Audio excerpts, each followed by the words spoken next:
도도그룹 주식 떨어질 거다. 머리를 쳐들고 난 후에. Tuan muda tampan ini bernama Jamal. Dia adalah anak satu-satunya dari pemilik rumah sakit terbesar di Korea Selatan. Namun sayang sekali, Jamal telah kehilangan penglihatannya. 1 tahun lalu dia mengalami kecelakaan mobil, hingga merenggut nyawa kedua orang tuanya.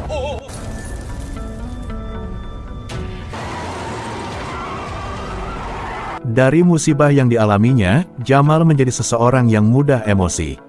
Kini Jamal hidup bersama bibinya yang sekaligus menjadi direktur rumah sakit, menggantikan sang adik. Di rumah mewah nan megahnya, Jamal memiliki banyak pembantu untuk mengurusi segala hal. Namun karena keadaan Jamal yang buta, sebagian para pembantunya memanfaatkan keadaan itu. Mereka berniat untuk menukar barang-barang mewah di rumah itu dengan barang palsu. Salah satunya koleksi jam tangan mahal milik Jamal. Dengan kekurangannya tidak bisa melihat, Jamal mendapat kelebihan dengan pendengarannya. Semenjak dia buta pendengarannya sangat tajam, dia bisa mendengar suara walaupun sumber suara itu cukup jauh. Sehingga semua obrolan para pembantu yang berniat zolim di rumahnya berakhir dengan pemecatan.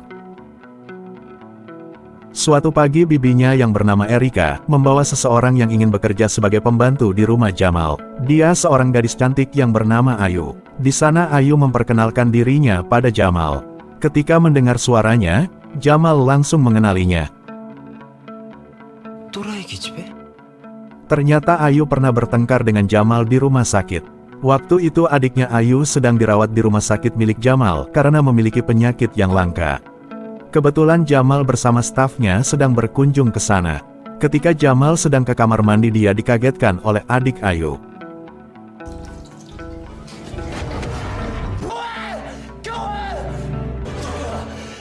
Jamal sangat marah dan berpikir si adik ingin mencoba membunuhnya. Di sana datanglah Atu yang tak terima perlakuan kasar Jamal. Hingga akhirnya Jamal mengeluarkan mereka dari rumah sakitnya. Dan ayah Ayu yang kebetulan kepala keamanan di rumah sakit, Jamal dengan tega memecatnya. Mengingat kejadian itu, Jamal mencoba memancing Ayu. Dia bertanya apa kita pernah bertemu sebelumnya. Jamal berpikir jika Ayu berbohong, dia akan langsung memecatnya. Sambil minta maaf, Ayu dengan jujur menjawab bahwa perempuan yang bertengkar dengan Jamal adalah dirinya. Jamal kaget mendengar itu dan membuat Jamal sedikit simpati pada Ayu. Singkat cerita, Ayu diterima bekerja. Tugas dia mengurusi semua kebutuhan Jamal, mulai dari menyisir rambutnya, hingga memakaikannya baju. Pada suatu hari Bibi Erika datang, dia memanggil Ayu untuk diajak bicara. Bibi Erika meminta Ayu untuk memata-matai Jamal. Semua apa yang dilakukan Jamal harus dilaporkan pada Erika. Dan jika Ayu setuju, Erika akan menjamin semua pengobatan adiknya. Mendengar imbalan yang diberikan Erika, akhirnya Ayu menyetujuinya. Namun sayang sekali pada malam itu juga, Ayu langsung dipecat. Ternyata Jamal mendengar semua obrolan Ayu dengan Erika. Di sana Ayu sangat kecewa. Dia merasa mentang-mentang Jamal orang kaya, padahal karena kearoganannya ayah Ayu tidak memiliki pekerjaan lagi. Ayu mengingatkan Jamal bahwa Jamal sangat menyedihkan. Dunianya yang gelap bukanlah karena kebutaannya, akan tetapi karena hati dan jiwanya yang sangat kotor. Mendengar itu Jamal sangat marah hingga gemetar. Esoknya di dalam sebuah mobil, Jamal meminta pada pengacaranya untuk meningkatkan jumlah penjaga keamanan. Jamal curiga Bibi Erika ingin menguasai seluruh harta warisan. Ternyata waktu kecelakaan bersama orang tuanya, bukan murni sebuah kecelakaan. Tapi ada yang mengatur dengan merusak rem mobilnya. Sebelum jatuh ke jurang, Jamal berhasil keluar dengan bantuan ibunya. Namun ibunya tidak bisa keluar dari mobil karena kakinya terjepit. Sementara ayahnya sudah dalam keadaan pingsan.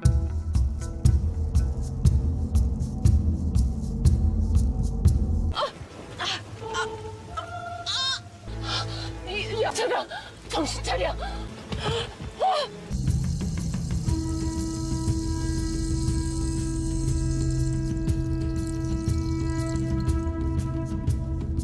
Di sana ada seseorang yang memakai jas hujan merah, dan dengan sengaja mendorong mobilnya agar jatuh ke jurang. Ibunya sangat panik, dia sempat menyebut nama Erika sebelum terjatuh. Lalu si pembunuh itu pergi dan membiarkan Jamal tergeletak di jalan.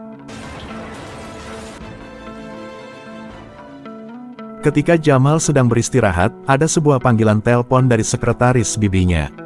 Jamal sangat terkejut mendengar bibi Erika sedang mengadakan pertemuan. Dia akan melakukan tanda tangan kontrak jual beli rumah sakit keluarganya. Jamal harus segera ke sana, dan dia mencoba menelpon pengacaranya untuk meminta bantuan. Bukannya membantu, tapi si pengacara itu malah menyuruh para penjaga untuk mengurung Jamal di kamarnya.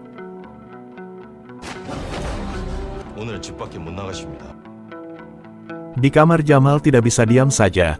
Dia mencari jalan keluar dan menemukan sebuah gunting. Tak ada pilihan lain, dia mengunting semua kain yang ada, lalu dijadikan tali untuk turun melewati jendela lantai 2.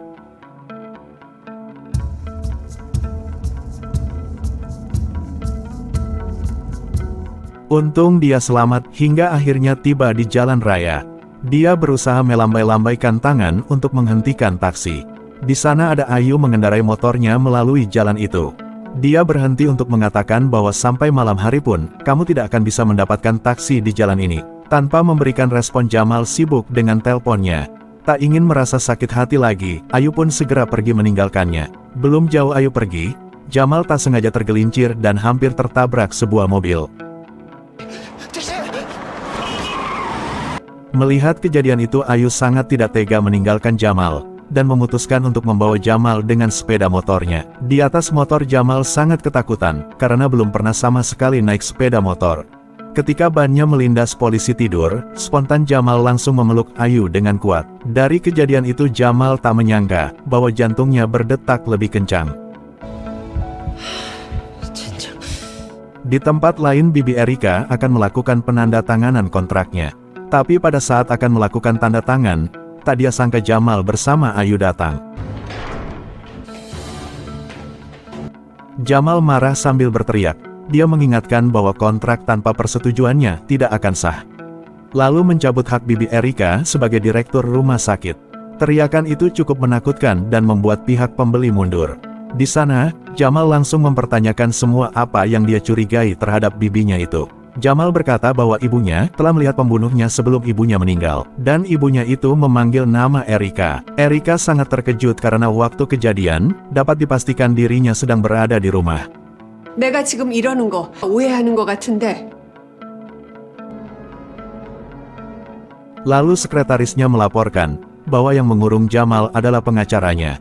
Dari sana Erika langsung tertuju pada suaminya, karena suaminya yang membawa si pengacara itu. Ayu pun mengantar Jamal pulang ke rumah. Sebagai ucapan terima kasih, Jamal meminta Ayu untuk kembali ke rumah Jamal. Sementara ayahnya dipekerjakan kembali di rumah sakit. Sepertinya Jamal menyimpan perasaan pada Ayu. Dia sedang berlatih cara bicara untuk memberi Ayu sebuah kalung. Tapi tiba-tiba Ayu muncul mengagetkan Jamal. Dia langsung memberikan kalungnya tanpa sepatah kata pun. 나한테는 잘 어울리네. Hari pun berlalu, di sebuah kantor suaminya, Erika melihat suaminya sedang serius berbicara di sebuah telepon. Dia mencoba mengupingnya, ternyata suaminya disuruh seseorang untuk membunuh Jamal, karena waktu itu suaminya malah membiarkan Jamal hidup. Erika tak percaya bahwa suaminya yang telah membunuh adiknya. Dengan marah Erika langsung menyatakan bahwa dia akan menyelidiki ulang kasus pembunuhan itu. Dari pernyataan itu suaminya yang bernama Jangcul mengancam Erika. Dia tahu bahwa Erika telah menyuap dokter mata, agar tidak menyembuhkan mata Jamal. Padahal menurut dokter, mata Jamal bisa kembali melihat. Jadi bisa disimpulkan suami istri ini, memiliki rencana masing-masing demi sebuah harta dan kedudukan. Karena sudah tak percaya lagi pada suaminya, Erika diam-diam menyuruh sekretarisnya untuk memata-matai Jangcul. Tak disangka ternyata suaminya memiliki wanita simpanan, dan wanita simpanan itu adalah teman dekat Erika. Tanpa ditunda-tunda Erika langsung melabrak teman dekatnya. Di sana mereka cekcok hingga terjadi jambak-menjambak.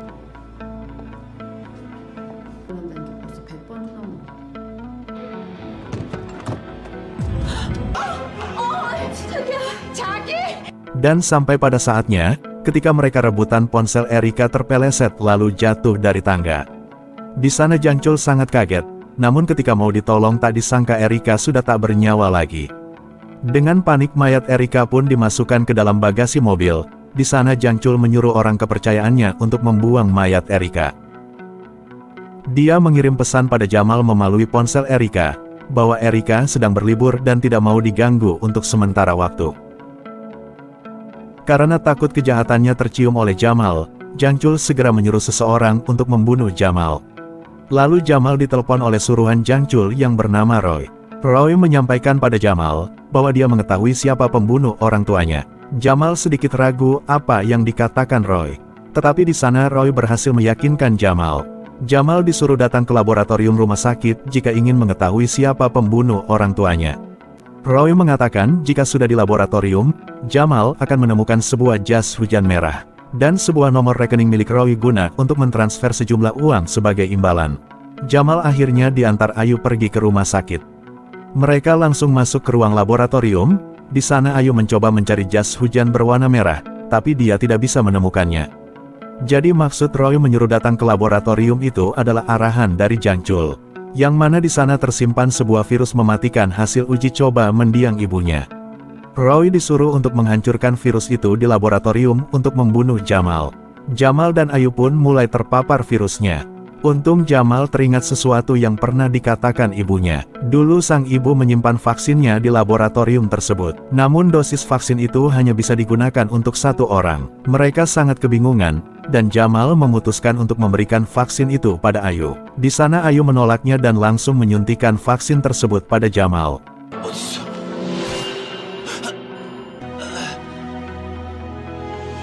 Singkat cerita, mereka berdua sudah terbaring di rumah sakit.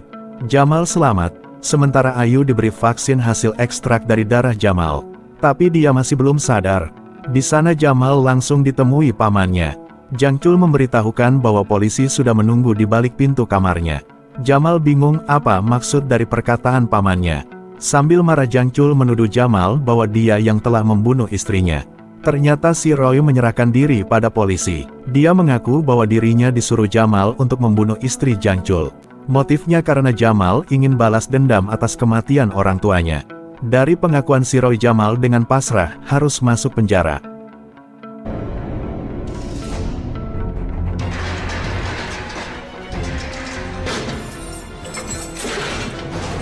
Penderitaan Jamal belum berhenti sampai di sini saja.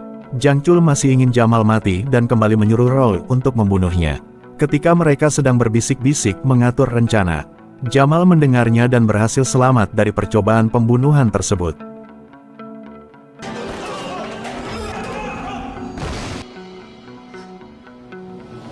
Di sana teman satu selnya memperingatkan Jamal untuk berhati-hati, karena dia juga selalu ditindas oleh si Roy ini.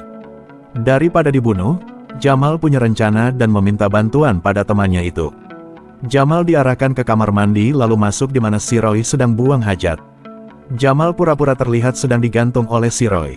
Kemudian temannya bergegas melapor pada sipir penjara.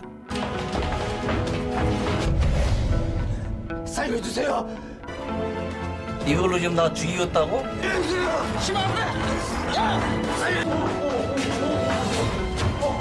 Karena terlihat seperti akan menghabisi Jamal, akhirnya si Roy ditembak listrik hingga pingsan. Setelah si Roy sadar, dia mengalami demam disertai batuk, dan kakinya mulai merah-merah. Melihat di berita gejala seperti itu adalah ciri dari terinfeksinya virus. Ternyata si Roy juga waktu di laboratorium dia sempat terpapar juga. Tak mau mati seperti itu, Roy menemui Jamal untuk meminta bantuan. Dia tahu bahwa darah Jamal bisa diekstrak untuk dijadikan vaksin. Melihat dia sangat membutuhkan, Jamal bersedia memberi darahnya asalkan dia mau memberitahu siapa dalang di balik semuanya, dan bersedia bersaksi di persidangan.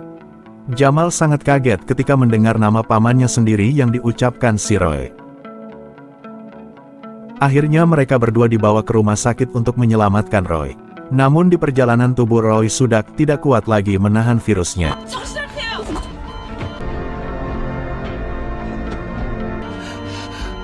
Di rumah sakit, Jamal sedang diambil darahnya untuk menyelamatkan orang-orang yang terkena virus. Di sana Jamal meminta pada penjaga untuk dipanggilkan seorang jaksa. Jamal memberitahukan semua kebenarannya pada jaksa tersebut, tapi ternyata si jaksa itu adalah temannya Jang Chul.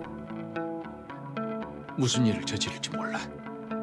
말씀하신 대로 선배님을 살인자라고 주장하고 있어.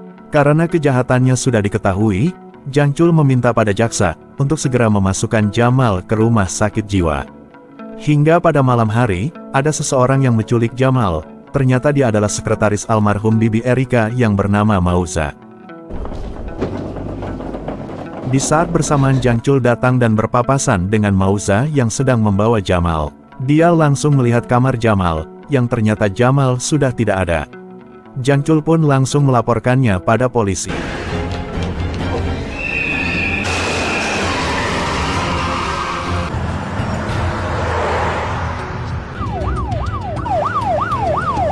Semua jalan sudah ditutup oleh polisi. Karena tidak ada jalan keluar lagi, Jamal disuruh turun untuk bersembunyi dan menunggu telepon dari Mauza. Tak lama kemudian Mauza menelpon, dan menyuruh Jamal keluar karena dia akan menjemputnya. Malangnya nasib Jamal ketika hendak memberhentikan mobil lain, ternyata mobil itu adalah mobil Jangcul. Di sana Jangcul berpura-pura sebagai taksi, sementara Mauza tepat berada di belakang mobilnya. Setelah di dalam mobil Mauza menelpon, bahwa mobil yang Jamal naiki adalah mobil Jangcul. Mauza segera mengejar mobil Jangcul. Di jembatan Mauza berhasil menghentikan Jangcul, dengan maksud agar Jamal bisa melarikan diri. Tapi sayangnya karena Jamal tidak bisa melihat, dia tidak bisa kemana-mana. Di pembatas jembatan Jamal terpojok, Jangcul berkata, "Jika kamu berani maka loncatlah." Sambil menangis Jamal berkata, "Saya pasti akan kembali untuk menuntut balas." Kemudian tanpa ragu Jamal langsung melompat ke sungai bawah jembatan.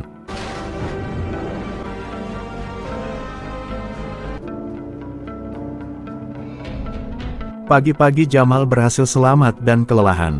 Dia naik mobil sampah hingga berakhir di tempat pembuangan sampah.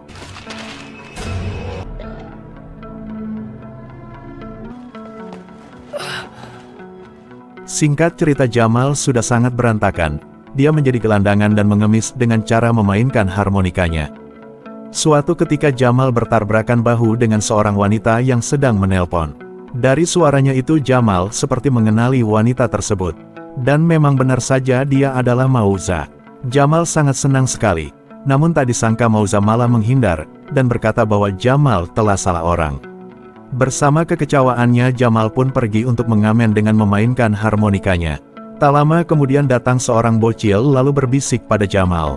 Di sana Jamal langsung bergegas pergi ke rumahnya yang ternyata sudah ada beberapa preman yang sedang mengobrak-ngabrik barang-barang Jamal. Para preman itu datang untuk meminta uang karena Jamal telah mengamen di wilayahnya. Tak rela uang tabungannya diambil para preman, Jamal memberanikan diri untuk melawan semua preman tersebut.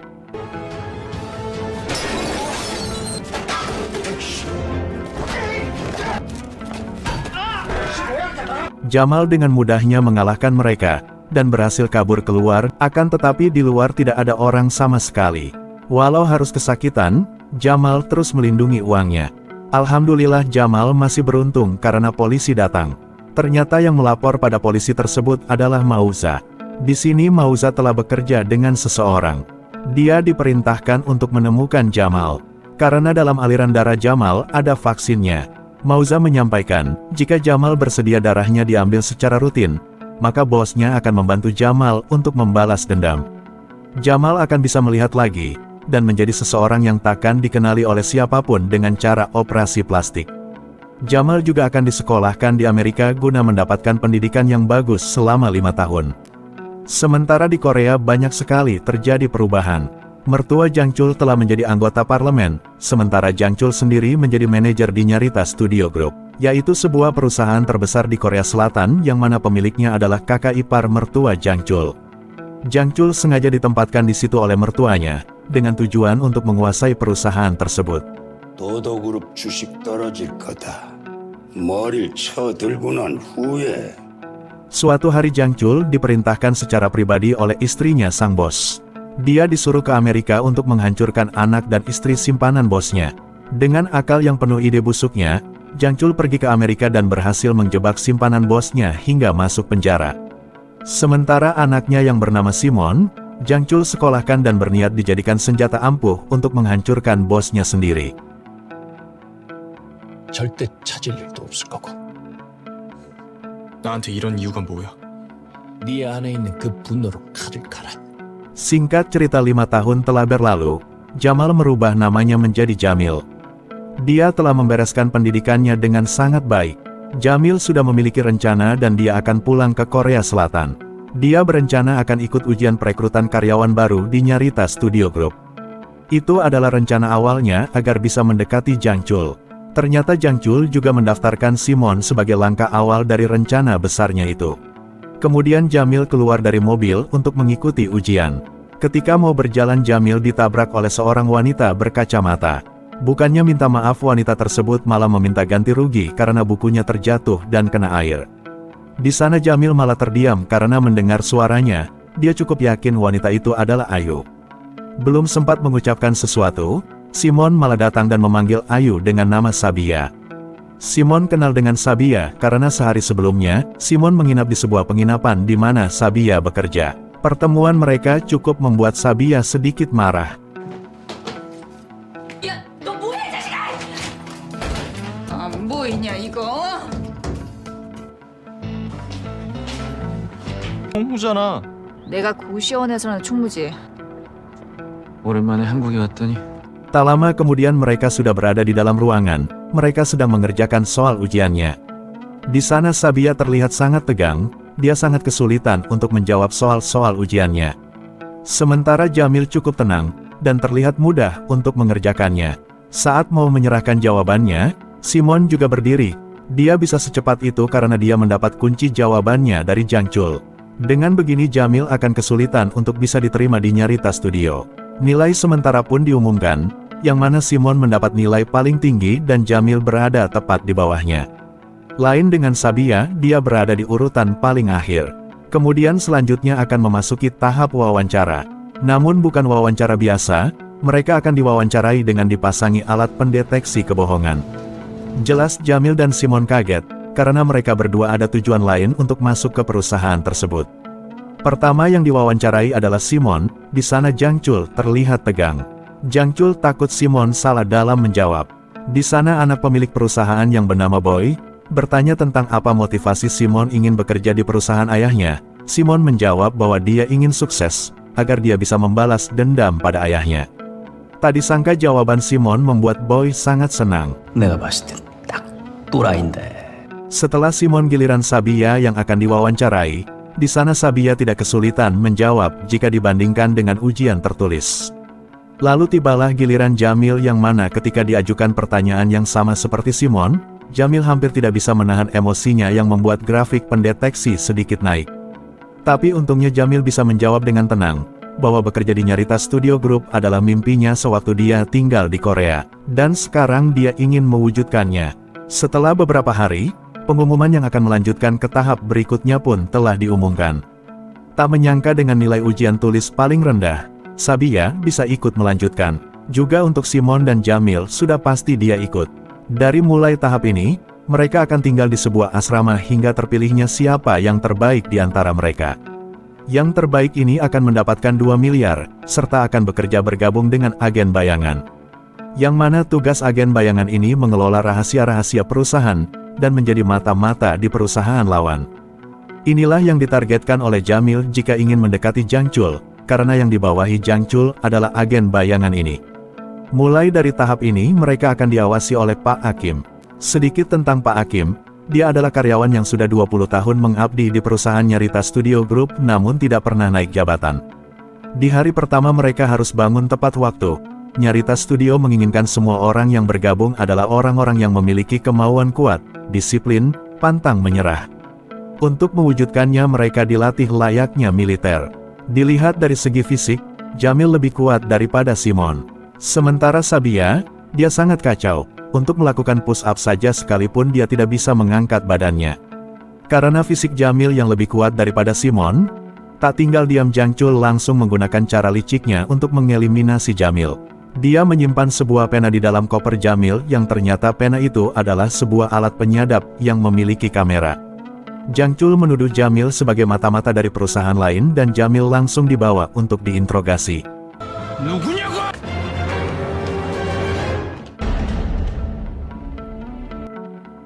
아주 이뻐하시더군.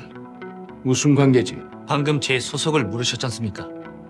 Di sana Jamil tetap bersikap tenang lalu meminta ponselnya untuk menelpon seseorang. Jang Chul sedikit tegang, dan ketika Jamil memberikan ponselnya, sikap Jang Chul langsung baik terhadap Jamil. Dia meminta maaf karena telah menuduh Jamil sebagai mata-mata.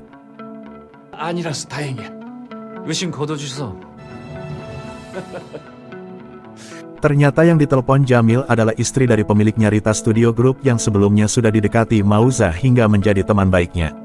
Scene berlanjut di mana para peserta sedang sarapan bersama. Sabia yang sudah sangat lelah dengan semua tesnya, dia memprovokasi para peserta lain untuk melakukan demo.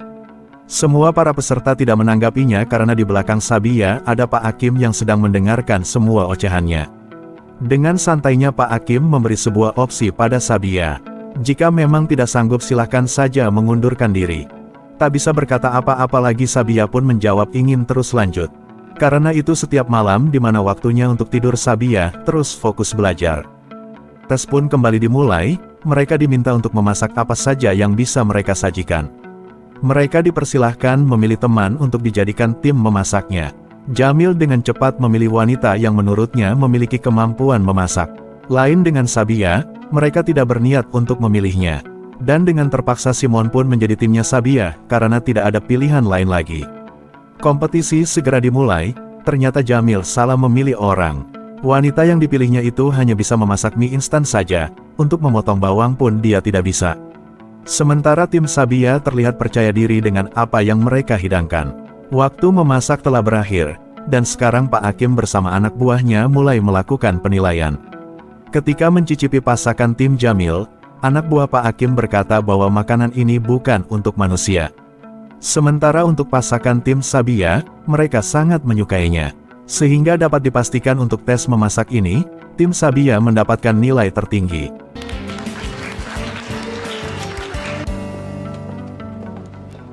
Di balik ini mereka bahkan membuat pertandingan gulat antara pria dan wanita. Wanita jelas tidak sebanding dengan pria. Karena dia tampan, daripada bertanding yang pastinya akan kalah, lebih baik wanita itu mencuri kesempatan untuk memeluknya. Sekarang tiba giliran Jamil melawan Sabia, jelas sekali Sabia takkan bisa mengalahkan Jamil, tapi dengan cara liciknya dia bisa menjatuhkan Jamil. Jamil tak terima hingga mereka berdua bertarung dengan berguling-guling bersama, dan benar-benar menjadi adegan yang Di hari berikutnya, Jamil dengan pendengarannya yang luar biasa, mendengar Simon yang sedang berbicara di telepon dengan Jang Chul. Jang Chul meminta bertemu dengan Simon di kafe. Di sana dia memberikan flash disk pada Simon yang isinya berupa rincian untuk tes ujian terakhir. Jang Chul yakin dengan cara ini, Simon akan menjadi pemenang dan rencana besarnya akan berjalan dengan lancar. Percakapan mereka terdengar oleh Jamil yang sengaja mengikuti Simon. Tibalah tes terakhir yang harus mereka jalankan. Tesnya adalah para peserta harus merinci sebuah cara untuk memenangkan sidang. Yang mana kasusnya adalah sengketa hak paten obat, salah satu anak perusahaan Nyarita Studio dengan perusahaan kimia farmasi. Nyarita Studio menggugat karena salah satu obat yang akan dipatenkan, dokumennya telah dipalsukan dan dicuri. Para peserta dibagi menjadi beberapa tim dan diberi waktu 2 minggu untuk membuat rinciannya. Yang akan mendapat nilai paling besar yaitu, yang rinciannya hampir sama dengan yang sudah dibuat oleh para staf bagian hukum Nyarita Studio. Di sini Simon sangat yakin dia dan timnya pasti menang. Nyarita Studio akan menjadikan peserta sebagai karyawan hanya dari peringkat 1 sampai peringkat 8 saja. Mereka pun diberikan beberapa informasi untuk mendalami kasusnya. Ternyata di dalam Nyarita Studio ada pengkhianat yang telah menjual dokumennya pada kimia farmasi.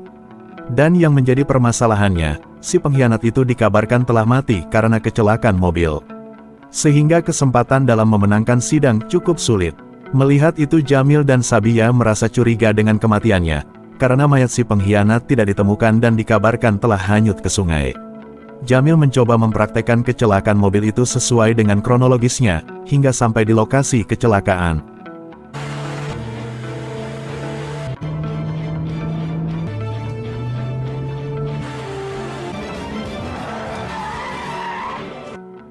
Dari yang Jamil rasakan dia cukup yakin si pengkhianat tidak mati. Liciknya Simon dia ikut-ikutan menyelidiki kematian si pengkhianat. Karena jika benar yang Jamil selidiki dan menemukan sesuatu, dia akan kalah. Sabia kembali mencari video yang lain, dia menemukan video si pengkhianat yang sedang makan di sebuah kedai. Dengan kejelian Jamil, dia melihat jam tangan si pengkhianat adalah jam tangan yang biasa digunakan para penyelam. Mereka akhirnya menemukan titik terang, dan mencoba melihat hasil rekaman CCTV di sekitaran. Karena banyaknya video yang harus mereka lihat, Jamil dan Simon ketiduran. Sementara Sabia dengan semangat terus melihat video-videonya hingga menemukan si pengkhianat dengan alat selamnya muncul, lalu pergi dengan sebuah mobil.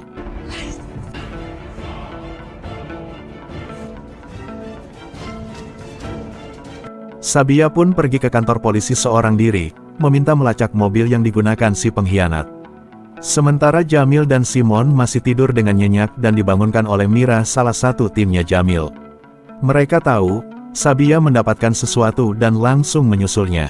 Setelah dilacak, ternyata mobil itu adalah mobil curian. Tak lama kemudian polisi pun menemukan mobil tersebut dan menangkap si pengemudinya. Tapi si pengemudi ini jauh berbeda dengan si pengkhianat jika dilihat dari badannya.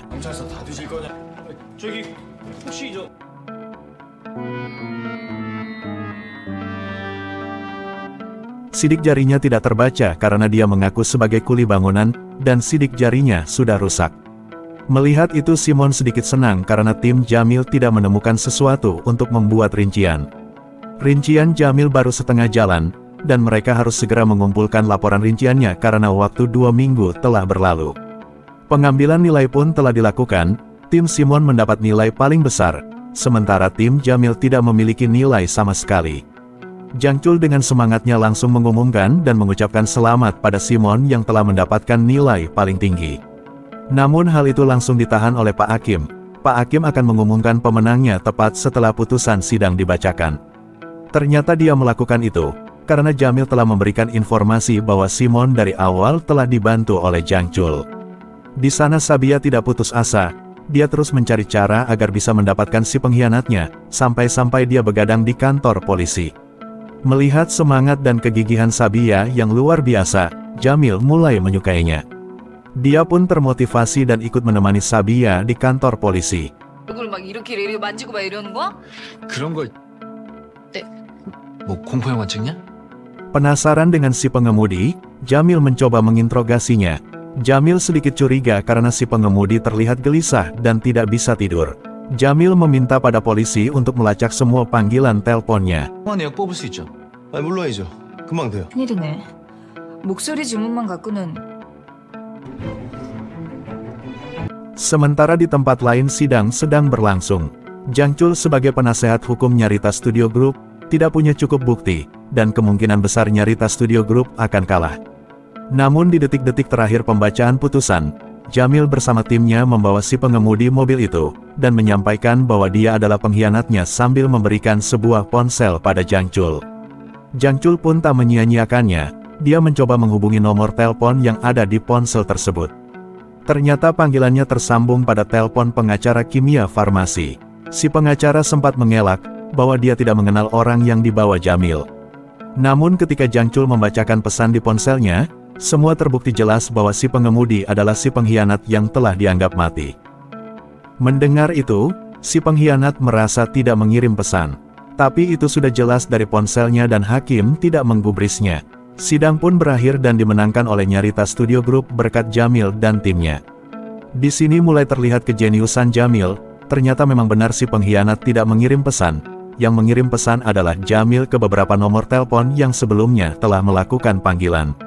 Caranya pun berhasil dan si pengacara terpancing dengan membalas pesannya. Akhirnya Jamil dan timnya berhasil mendapatkan nilai paling besar.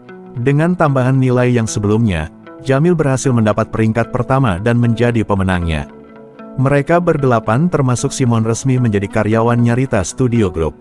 Tugas pertama mereka sebagai agen bayangan, mereka harus pergi ke Cina untuk menemukan pabrik obat palsu milik Michael Cheng, yang sudah menjatuhkan harga pasaran dan membuat kerugian untuk Nyarita Studio Group. 문태환한테 전화 넣어가지고 공개하라. 이주야 사업에서 번 불법 자금으로 승부욕이 강해서 자신보다 실력이 좋은 사람한테. Semua tim sudah dibentuk dan rencana sudah dibuat. Di Cina Sabia dan Mira ditugaskan untuk menukarkan pindasi Michael Cheng, dengan kamera yang sangat mirip sekali dengan pindasi yang dikenakan si Michael Cheng itu. Agar tidak dicurigai mereka pun harus berdandan secantik mungkin. Tapi kenapa Sabia dandannya seperti ini? Dia sangat norak dan membuat yang lain menahan tawanya. Tak ingin melihat rekannya jadi bahan olokan, Jamil langsung membawa Sabia ke belakang untuk merubah penampilannya.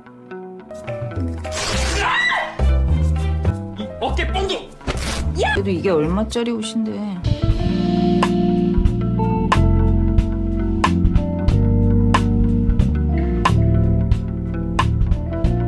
이런 게 드레스야. Dan inilah penampilan Sabia yang sangat cantik, yang membuat mereka terkesima secara berjamaah. Di pesta, ketika sedang dansa Mira mencoba untuk menukarkan pinnya, tapi gagal karena Michael Cheng keburu mendapat panggilan telepon. Sekarang giliran Sabia yang akan mencobanya. Sabia sangat gugup karena Michael Cheng mencoba merayunya. Seems like you're here, 제가 마음에 안... but because of you, I broke up with her. 제가요? Dia tidak bisa menukarkan pin tersebut. Tapi tenang, Michael sangat penasaran dengan Sabia. Dia mengundang Sabia ke kamarnya dengan tujuan yang sudah tak perlu saya katakan lagi. Jamil dan Simon cukup cemas dengan keputusan Sabia, yang memberanikan diri untuk datang ke kamar Michael. Di kamar, Michael langsung mulai nyosor-nyosor saja. Sabia tak sengaja menumpahkan minumannya ke baju Michael Cheng. Michael pun pergi ke kamar mandi untuk membersihkan badannya. Di sana Sabia dengan cepat menukarkan pin dasinya, dan menulis pesan bahwa dia belum siap untuk hari ini. 오늘은 떨려서 도저히 안 되겠어요. Ternyata pin kamera itu gunanya untuk rencana kedua yang akan dilakukan oleh Jamil dan Simon. Mereka akan bermain judi mahjong bersama Michael. Dengan bantuan pin kamera, Jamil dan Simon selalu menang melawan Michael Cheng. Semakin kalah, Michael semakin penasaran dan ingin terus bermain. Di sana Jamil dan Simon sepertinya sudah cukup membuat Michael sangat penasaran. Mereka pun menyudahi permainannya dan memberikan kartu nama masing-masing. Berharap kedepannya Michael menelpon untuk mengajak bermain kembali. Keesokan harinya Michael malah menghubungi Sabia. Dia ingin mengajak Sabia jalan-jalan. Sepertinya Michael ini sangat penasaran dengan Sabia. Takut terjadi apa-apa, Pak Hakim menyuruh Jamil dan Simon untuk mengikutinya. 그렇죠. 명령질 함부로 하다고 나중에 정말 죽는다. 웃지 말라고 멍청해 보이니까. Ketika mereka kehilangan Sabia, Jamil mendapat pesan dari Michael bahwa dia ingin bermain kembali dengan Jamil. Sementara Simon tidak mendapatkan pesannya karena merasa iri terhadap Jamil dan ingin membuktikan bahwa dialah yang terbaik. Dengan idenya, Jang Chul Simon melaporkan pada Michael Cheng bahwa Jamil dan Sabia adalah mata-mata perusahaan yang ingin menghentikan produksi pabrik obat palsunya. Simon bermaksud mengumpankan Jamil, sehingga dia bisa masuk untuk mengelabui Michael dengan menjadi investor untuk obat palsunya. Singkat cerita, Jamil pun mendatangi Michael dan disambut oleh anak buahnya. Jamil disuruh menunggu sambil diberikan minuman yang sudah diberi obat tidur. Sadar-sadar Jamil sudah terikat di kursi yang di sampingnya ada sebuah alat pendeteksi kebohongan. Michael Cheng datang bersama Sabia, dan Sabia terkejut melihat Jamil dalam keadaan terikat. Michael ingin menginterogasi Jamil dengan cara menyuntikkan serum kejujuran. Untungnya Jamil sudah diajari oleh Mauza, cara agar tetap sadar walaupun disuntik serum kejujuran. Jamil berkonsentrasi dan harus tetap berada di alam bawah sadar. Dengan menggunakan bahasa Cina, dia menjelaskan bahwa dia memata-matai Michael, cuma agar mendapatkan kepercayaan dari Nyarita Studio Group terutama dari Jang Chul. 这也是我所希望的，都是你寻的。Mike，杀是풀물的。 Dia ingin menghancurkan Jang Chul yang telah menyebabkan keluarganya meninggal. Dan kejadian ini pun adalah umpannya Jang Chul agar Michael percaya pada Simon. Simon ingin menghentikan produksi pabrik obat palsunya. Mendengar itu Michael percaya pada Jamil dan melepaskan mereka berdua. Jamil cukup emosi pada Simon dan Jang Chul. Tindakan mereka bisa membuat Jamil dan Sabia terbunuh. Dengan watados Jang Chul berkata, yang penting misi ini berhasil dijalankan, dan dia sangat percaya diri bahwa Simon akan berhasil menemukan pabriknya. Masih tak terima diperlakukan sebagai umpan, Jamil mendatangi Simon dan hampir akan membunuhnya. Sekarang giliran Simon beraksi. Dia menemui Michael untuk mengajak Michael menjadi rekan bisnisnya. Tanpa berpikir panjang, Michael menerima tawaran Simon. Di sana Simon meminta agar bisa melihat pabrik obat palsunya. Dalam pikiran Michael ternyata memang benar apa yang dikatakan Jamil. Esok harinya Michael mengajak melihat pabrik obat palsunya. Semua tim yang dipimpin Jang Chul pun bersiap-siap dengan membawa polisi untuk melakukan penyergapan. Mereka mengikuti mobil Michael yang katanya akan menuju pabrik pembuatan obat palsu.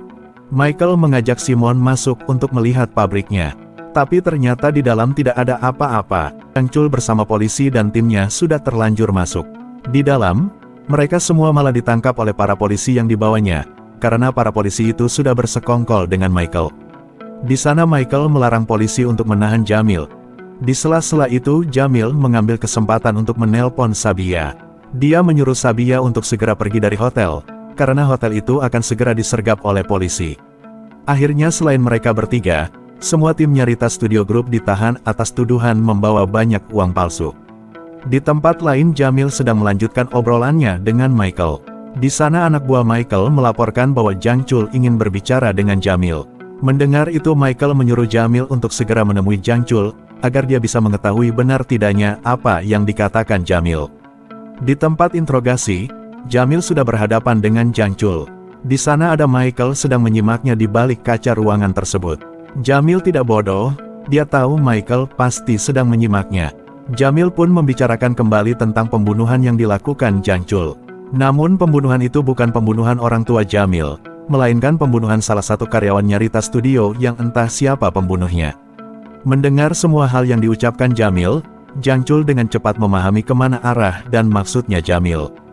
Dia tahu bahwa Jamil sedang mengelabui Michael dan masih menjalankan misinya. Di sana Michael dengan jelas mendengar semua yang diucapkan Jamil, dia sudah yakin bahwa Jamil memang ingin balas dendam pada Jang Chul. Esoknya Jamil diajak oleh Michael naik perahu untuk melihat pabriknya. Setelah Jamil melihat sendiri pabriknya yang sedang beroperasi, Jamil mengirim titik koordinat lokasinya dan meminta Sabia untuk segera datang bersama polisi.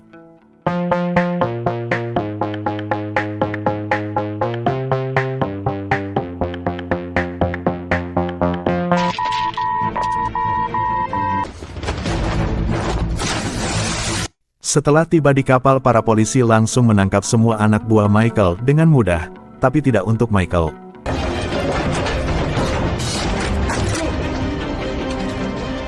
Dia melakukan perlawanan dan hampir akan membunuh Jamil. Untung Jamil dengan sigap bisa membalikkan keadaan. Di sana Jamil membiarkan Michael kabur. Dia tidak ingin memiliki banyak musuh, dan tujuan dia hanya satu, yaitu menghancurkan Jang Chul. Berkat Jamil misinya pun sukses dan penjualan obat yang dikeluarkan Nyarita Farmasi stabil kembali. Pimpinan perusahaan yang bernama Do Cheng langsung menelpon dan memberikan pujian yang luar biasa pada Jamil. 멘트는 본부장급이구만. Sedikit demi sedikit Jamil mulai mengungkap kasus di dalam perusahaan Nyarita Studio Group, yaitu kasus kebocoran bahan baku kimia yang dinamai T9. Akibatnya, salah satu karyawan penjaga pabrik tersebut harus dilarikan ke rumah sakit. Beredar rumor bahwa T9 itu sendiri mengandung zat karsinogen, yang mana telah diketahui bahwa suatu barang yang bahan baku campurannya mengandung karsinogen, dapat menyebabkan kanker jika digunakan setelah 10 tahun lebih. Jelas jika itu benar, maka Nyarita Studio Group telah melanggar hukum. Dari kejadian itu banyak para wartawan yang datang untuk melakukan wawancara. Namun dokter seperti menyembunyikan sesuatu dan mengatakan bahwa pasien tidak dalam bahaya. Di tempat lain ada seorang wanita bernama Min Ho yang berusaha meminta para pasien yang mengalami kanker untuk melakukan tes kembali agar dapat membongkar apa yang telah dilakukan Nyarita Studio Group. Tapi semua pasien menolak karena kehidupan mereka telah dijamin oleh Boy selaku CEO perusahaan, sekaligus anak tertua pemilik Nyarita Studio Group. Bukan tanpa alasan Min Ho melakukan itu, dia ingin membuktikan kebenaran karena suaminya juga mengalami kanker dan telah meninggal akibat kebocoran T9 yang pertama. Ternyata dulu Min Ho dan suaminya adalah karyawan pabrik kimia di Nyarita Studio Group. Bukan hanya suaminya saja, anaknya juga kini sedang dirawat karena terkena kanker juga. Min Ho mencoba melakukan wawancara dengan para wartawan, dan mengungkapkan kejahatan Nyarita Studio Group. Dia menyampaikan bahwa masyarakat harus berhati-hati mengonsumsi makanan dengan peralatan makan yang dibuat oleh pabrik Nyarita Studio Group, karena peralatan itu mengandung zat karsinogen. Karena tak adanya bukti, Boy dengan mudahnya mengelak. Namun di balik itu dia tidak bisa duduk dengan tenang. Di sana Jang Chul senang melihat Boy yang gugup dan ketakutan. Ia tidak sabar untuk melihat nasib buruk yang menimpa CEO itu. Dengan adanya kasus ini, rencana besar Jang Chul menggunakan Simon untuk menguasai Nyarita Studio Group akan semakin mudah. Benar atau tidak peralatan makannya menyebabkan kanker, Jamil memiliki ide ketika diajak makan bersama oleh Boy. Kebetulan Boy ini sangat suka dengan kinerja Jamil. Di sana Jamil meminta pada staf restoran untuk menyajikan semua hidangan menggunakan peralatan yang diproduksi oleh Nyarita Studio Group. Saat makan, sang CEO memuji kelezatan makanan yang dihidangkan. Jamil tersenyum sambil memberitahunya bahwa semua peralatan makan di sini adalah produk dari Nyarita Studio Group. Boy sangat kaget dan langsung memuntahkan makanannya. Dari ide sederhana itu, membuktikan bahwa rumor yang beredar memang benar, dan Jamil harus segera mengungkapnya. Setelah diselidiki Mauza, dia memberitahukan bahwa Boy telah menghasilkan uang miliaran melalui tes 9. Dia tak peduli jika ada orang yang terkena kanker dan meninggal karena ulahnya. Jamil bersumpah untuk menangkap orang jahat ini. Karena bukan hanya tes 9 saja, ternyata Boy adalah orang yang dulu menyuruh Jang Chul untuk membunuh orang tuanya. Di lain cerita, pria yang sudah dilarikan ke rumah sakit akibat kebocoran tes 9 yang kedua, dia tidak dapat diselamatkan dan meninggal dunia. Keluarga korban diberikan kompensasi sangat banyak sekali dan diminta agar tidak melakukan autopsi. Keluarga yang sebelumnya marah, seketika menjadi diam 1000 bahasa. Setelah diselidiki, ternyata Boy menggunakan tes 9 itu tanpa sepengetahuan ayahnya. Dia melakukan itu untuk memperkaya diri sendiri. Agar tidak diketahui, pembukuan keuntungan dari selisih penggunaan tes 9 dikelola oleh seorang gangster bernama Bobby, pemilik usaha prostitusi. Segala dokumen mengenai tes 9, Bobby simpan di berangkasnya. Mauza memerintahkan anak buahnya untuk memasang kamera di ruangan Bobby. Setelah dipantau beberapa hari, ternyata Bobby menyembunyikan berangkasnya di balik lukisan besar, dan untuk membukanya harus menggunakan sidik jari. Untuk bisa membuka berangkasnya, Jamil sudah punya rencana. Dia bersama Mira menyamar menjadi karyawan di tempat usahanya Bobby. Ketika ada salah satu tamu yang bersikap kasar pada karyawan lain, Mira tak tahan melihatnya. Dia pun memberi pelajaran pada si tamu tersebut. Di sana ada Bobby yang sedang memperhatikan. Melihat Mira yang jago bela diri membuat Bobby suka terhadapnya. Di sana Mira menambahkan bahwa selain bela diri dia juga pandai memijat. Mira berbicara seperti itu karena Mira diberitahu oleh Jamil bahwa dipijat salah satu rutinitas Bobby. Mendengar itu Bobby langsung meminta Mira untuk memijatnya, dan disinalah mereka mulai beraksi. Ketika sedang asik dipijat, datang Jamil membawa sebotol anggur untuk mereka. Di sana Bobby bersama Mira mulai minum-minum, yang ternyata minuman di gelas Bobby ada obat biusnya yang sudah Jamil campur. Jamil keluar sebentar untuk memberitahukan pada anak buah Bobby agar mereka tidak mengganggu, karena bos sedang asik bersama pelayannya. Tak lama kemudian Bobby pun pingsan, dan dengan cepat mereka membuka berangkasnya. Di dalam berangkasnya, Bobby menyimpan beberapa buku, dan di sana ada sebuah ponsel yang isinya sebuah rekaman hasil wawancara seorang peneliti, yang menyatakan bahan baku tes 9 mengandung zat karsinogen penyebab kanker. Agar tidak dicurigai, Jamil hanya memfoto barang buktinya kemudian keluar dari tempat Bobby.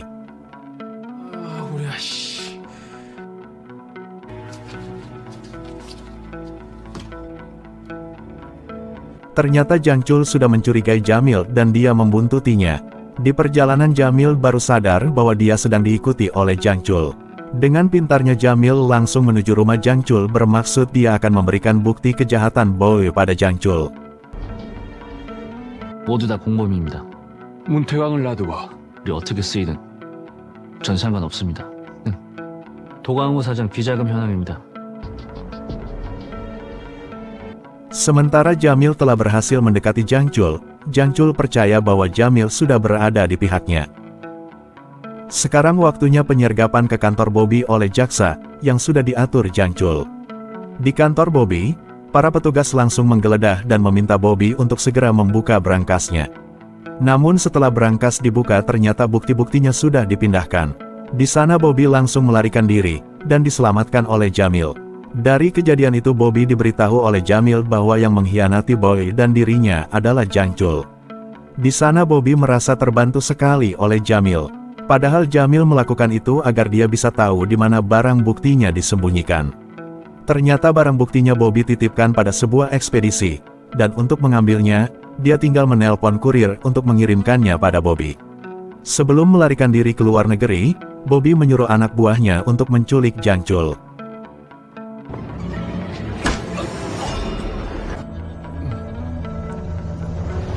Jang Chul dibawa ke sebuah gedung kosong dengan keadaan terikat. Dan tibalah Bobby bersama Jamil di tempat tersebut. Bobby dengan marahnya terus menghajar Jang Chul. Sementara Jamil, dia memberikan akses pada jaksa untuk melacak ponselnya. Setelah puas menghajar, Bobby memberikan pisau dan menyuruh Jamil untuk membunuh Jang Chul. Jamil sedikit bingung, dia pun sedikit mengulur waktu dan berharap jaksa segera datang. Dikiranya benar-benar akan dibunuh, Jang Chul sangat ketakutan.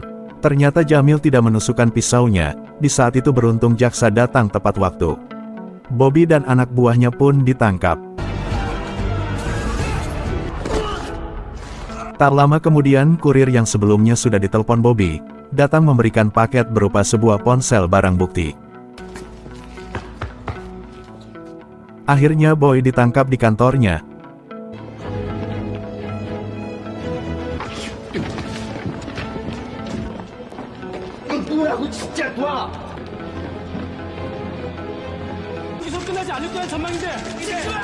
Di dalam persidangan Boy dinyatakan bersalah dan mendapatkan hukuman 5 tahun penjara. Sekarang rencana Jamil untuk mendekati Jang Chul sudah berhasil. Jang Chul menjadikan Jamil sebagai kepercayaannya dan bertugas untuk memata-matai Nyarita Studio Group. Untuk mengambil alih Nyarita Studio Group, Jang Chul memiliki kantor lain, yang mana para karyawannya bekerja untuk menyebarkan isu-isu miring di seluruh media sosial. Dari isu-isu itu akan berdampak pada harga saham Nyarita Studio Group. Jika harga sahamnya sudah sangat turun, dia akan membelinya dengan uang hasil dari penjualan rumah sakit milik Jamil yang dulu telah ia jual sebesar $50 juta. Dan memang benar saja harga saham Nyarita Studio Group semakin hari semakin turun. Jang Chul pun menyiapkan 30 rekening akun baru dari flashdisk untuk membeli sahamnya. Sementara Jamil memiliki rencana, dia akan menukar akun baru itu dengan 30 akun baru yang sudah Jamil siapkan. Jamil menyuap pelayan restoran agar membantunya. Pelayan itu disuruh Jamil untuk menumpahkan hidangan pada anak buah Jang Chul yang sedang membawa flashdisknya. Sehingga anak buah Jang Chul pun pergi ke kamar mandi untuk membersihkan bajunya. Dia menitipkan flashdisk tersebut pada Jamil, dan dengan segera Jamil menukarnya. Jadi ketika Jang Chul mulai transaksi dengan akun-akun baru yang sudah ditukar Jamil, maka uangnya akan masuk ke rekening milik Jamil. $20 juta pun telah Jamil dapatkan, dan Jang Chul masih memiliki uang sebesar $30 juta yang diketahui uang itu berupa obligasi. Sementara waktu ini Jang Chul belum mengetahui perbuatan Jamil. Di tempat lain ternyata Do Cheng tahu bahwa dia memiliki anak dari istri keduanya, yang menurut kabar, istrinya itu telah meninggal karena bunuh diri. Do Cheng merasa bersalah dulu telah mengusir istri keduanya yang sedang hamil karena isu perselingkuhan dengan karyawan perusahaannya. Padahal isu tersebut hanya sebuah kebohongan yang telah diatur oleh istri pertama Do Cheng. Dengan demikian Do Cheng ingin menebus kesalahannya dan menyuruh Pak Hakim untuk menemukan anak yang telah diterlantarkan Do Cheng. Lalu Pak Hakim menyuruh Mira untuk pergi ke Amerika guna menelusuri jejak anak tersebut. Di Amerika Mira mendapat petunjuk bahwa anak tersebut bernama Steve. Dia pun langsung mendatangi teman kuliah Steve. Di sana teman kuliahnya memberikan buku tahunan pada Mira. Mira cukup kaget bahwa Steve itu adalah Simon. Kemudian Mira mengirimkan foto Simon pada Pak Hakim. Sama seperti Mira, Pak Hakim juga cukup kaget. Singkat cerita, Simon dibawa Pak Hakim untuk menemui Do Cheng. Simon menangis dan memeluk ayahnya, karena selama hidupnya baru kali ini dia mengucapkan kata ayah.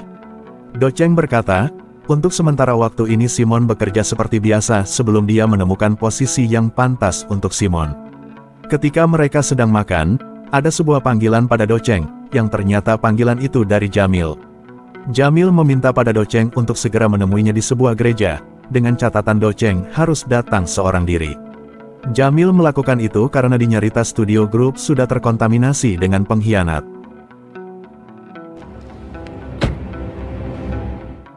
Di sana Do Cheng diberitahukan tentang kelakuan Jang Chul sambil diperlihatkan sebuah video.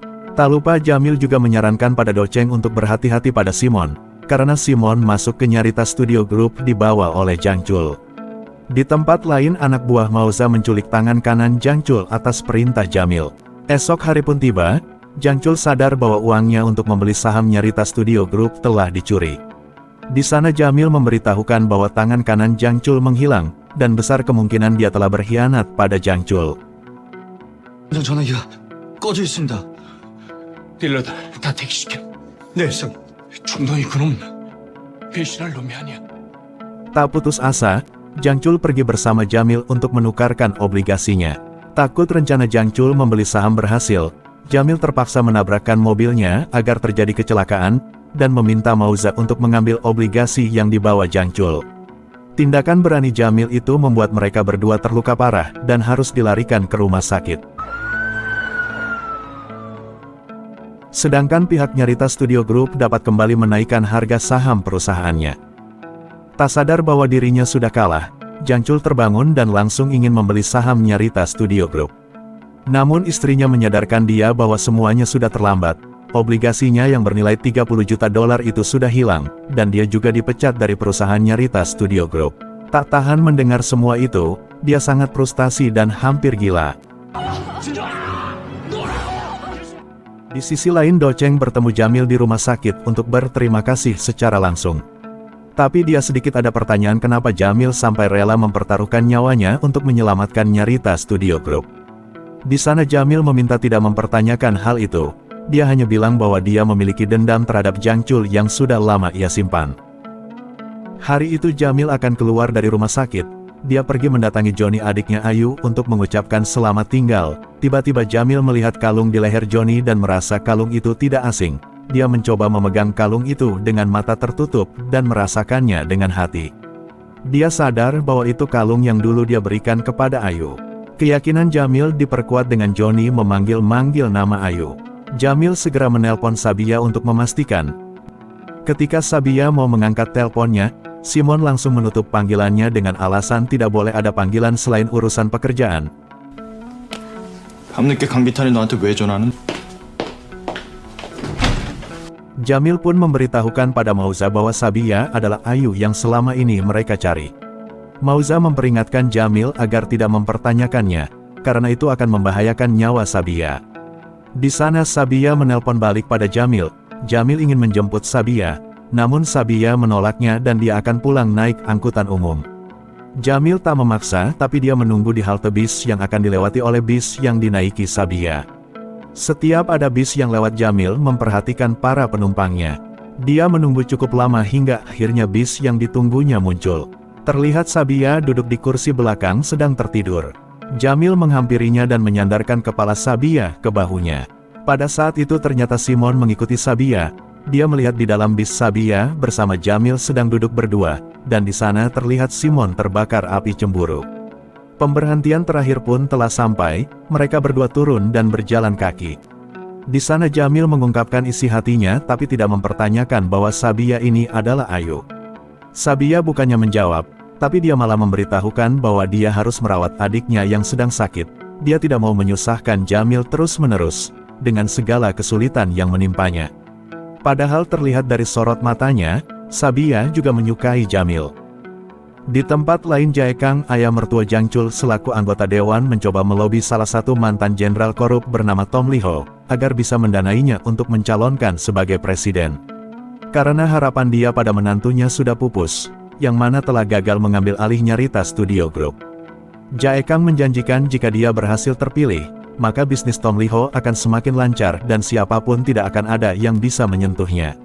Mendengar itu Jamil harus mengatur rencana agar Jae Kang tidak terpilih sebagai presiden berikutnya.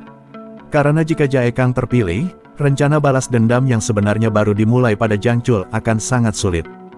Dengan dibantu oleh Pak Hakim, Jamil mendapatkan sebuah informasi bahwa salah satu tindakan korupsinya Tom Lee Ho adalah pengadaan barang untuk para militer. Tom Lee Ho menjual barang-barang tidak sesuai dengan standar yang diberikan. Salah satunya menjual ban untuk kendaraan militer. Karena bannya tidak layak pakai, akhirnya para militer seringkali terjadi serangkaian kecelakaan hingga menyebabkan kematian.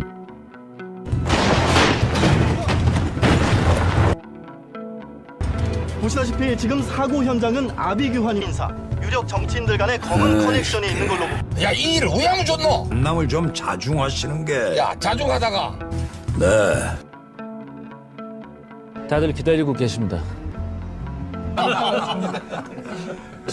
자, 한잔 받아. 만들이고. Di sana Jamil mulai bertindak. Dia mencoba merekam ketika Jae Kang dan Tom Lee Ho sedang melobi para pejabat yang terkait dengan kasus kecelakaan militer tersebut. Di sana Jae Kang yang sangat berpengaruh, segera meminta para pejabat terkait untuk bisa menutupi kasusnya, dengan memberikan skenario bahwa kecelakaan tersebut akibat dari kesalahan si pengemudi yang berkendara dalam keadaan mabuk. Sedangkan Tom Lee Ho akan membakar semua ban yang akan dijualnya pada militer. Untuk memastikan bahwa bannya tidak layak pakai, Pak Hakim mencoba membantu Jamil mengambil beberapa ban untuk diuji coba. Ternyata memang benar saja ban tersebut tidak sesuai standar. Jamil mulai mengatur rencana, dan meminta si pengacara teman Sabia untuk mengumpulkan orang-orang yang dirugikan akibat tindakan korup Tom Lee Ho. Mereka berunjuk rasa meminta pada Jae Kang selaku anggota dewan agar kasusnya segera diusut dengan terbuka. Karena ingin mendapat dukungan publik, Jae Kang pun menyetujuinya. Esok harinya Jae Kang mengadakan rapat terbuka dan mengundang para wartawan. Di rumah sakit Jangchul sedang menyaksikannya melalui televisi. Sementara di tempat lain juga, Simon sedang mengadakan wawancara bahwa salah satu anak perusahaannya telah mendapatkan kontrak pengadaan ban untuk kendaraan militer. Karena pengadaan ban yang sebelumnya dipegang oleh Tom Lee Ho bannya tidak sesuai standar militer. 제만 의원 간의 검은 커넥션이 존재한다는 겁니다. Jae Kang di dalam rapat terbuka itu, berjanji akan mengusut kasusnya sampai tuntas. Di sana si pengacara membuka ponselnya dan melihat berita atas pernyataan dari Simon. Serentak para wartawan pun membuka beritanya, dan langsung mengajukan berbagai macam pertanyaan. Di lain cerita tangan kanan Jangchul yang diculik, berhasil melarikan diri.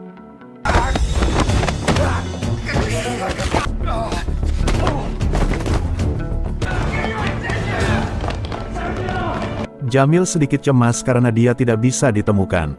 Takut tangan kanannya menemui Jangchul, Jamil segera ke rumah sakit untuk melihat Jangchul.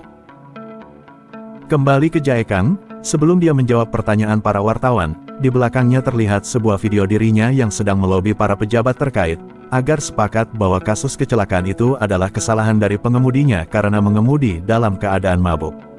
Di sana Jangchul yang sedang menyaksikan televisi, dia terkejut dengan semua apa yang dilihatnya. Dia melihat berita bahwa ayah mertuanya telah hancur dan berpikir bahwa Simon yang selama ini akan digunakan sebagai senjata ampuhnya telah berkhianat. Dia tertawa terbahak-bahak seperti orang gila.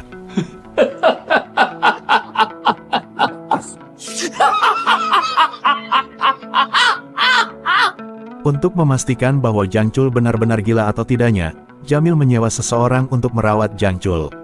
Di sana Jisoo mencoba menghibur tetapi Jangchul tiba-tiba mencekik lehernya, seketika orang yang disewa Jamil langsung kabur ketakutan. Kembali ke Jangchul yang dikira gila, ternyata dia hanya berpura-pura karena dia telah mendapat telepon dari tangan kanannya yang berhasil kabur. 미쳤어, 지수야. 모총동일 만났어. 지금 실장님이 계신 병원에. 감기 탄 짓이라고. 저도 아니고. Dia memberitahukan bahwa dia telah diculik oleh anak buah Mauza.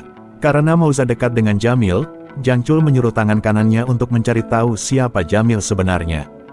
Di sana Jamil terlihat sedang bersama adiknya Sabia. Ketika Johnny meminta dibelikan makanan, Jamil memberinya motivasi untuk mencoba memesan makanan sendiri. Di sana teman Sabia cukup cemas dengan kondisi Johnny seperti itu. Di belakang ternyata Sabia sedang memperhatikannya dengan sedikit khawatir. Melihat adiknya mampu melakukan hal itu, Sabia sangat terharu dan merasa senang karena Jamil begitu perhatian pada Johnny.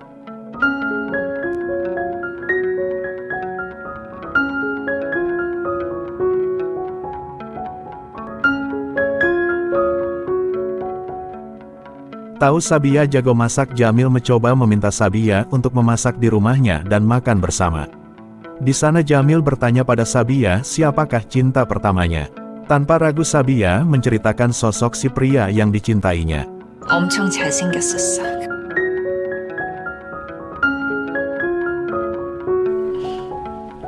고등학교 때.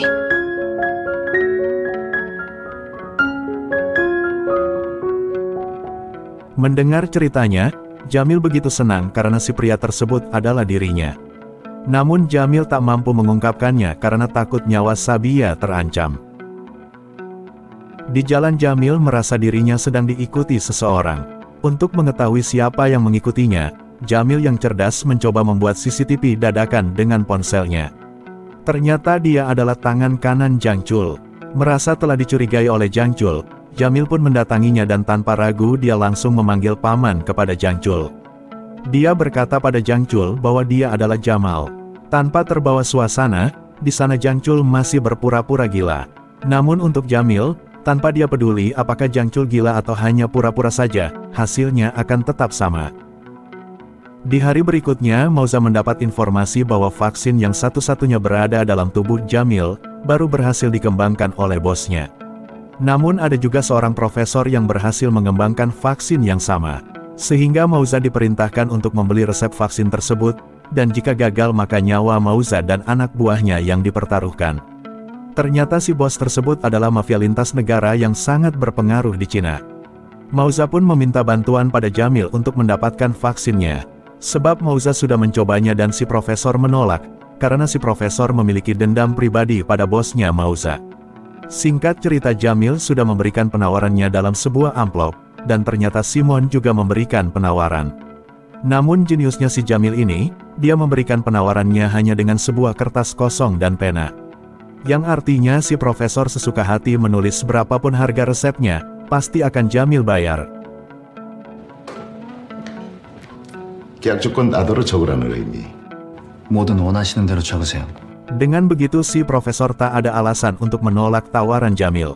Namun sebelum si profesor menuliskan nominalnya, dia mendapatkan sebuah kiriman foto ketika Jamil sedang bersama Mauza. Sehingga si profesor pun menunda transaksinya sampai besok malam. Ketika si profesor mau tidur, tangan kanan Jang Chul menyusup ke dalam kamar dan membunuhnya. Simon menyuruh stafnya sekaligus teman Jamil yang bernama Chunwo untuk memberikan obat bius pada Jamil. Sebagai imbalannya, jabatan Chunwo akan segera dinaikkan. 좀만 마시고 자자. 이솔, 감기탄 마시게. 넌 그냥 감기탄하고 잠이나 푹 자고 일어나면 돼. Hingga pada akhirnya Jamil tak sadarkan diri. Kemudian Jamil dibawa oleh tangan kanan Jang Chul ke kamar profesor yang sudah tak bernyawa. Ternyata rencana Simon adalah agar Jamil dituduh sebagai pembunuh profesor dan membawa resep vaksinnya yang sangat bernilai.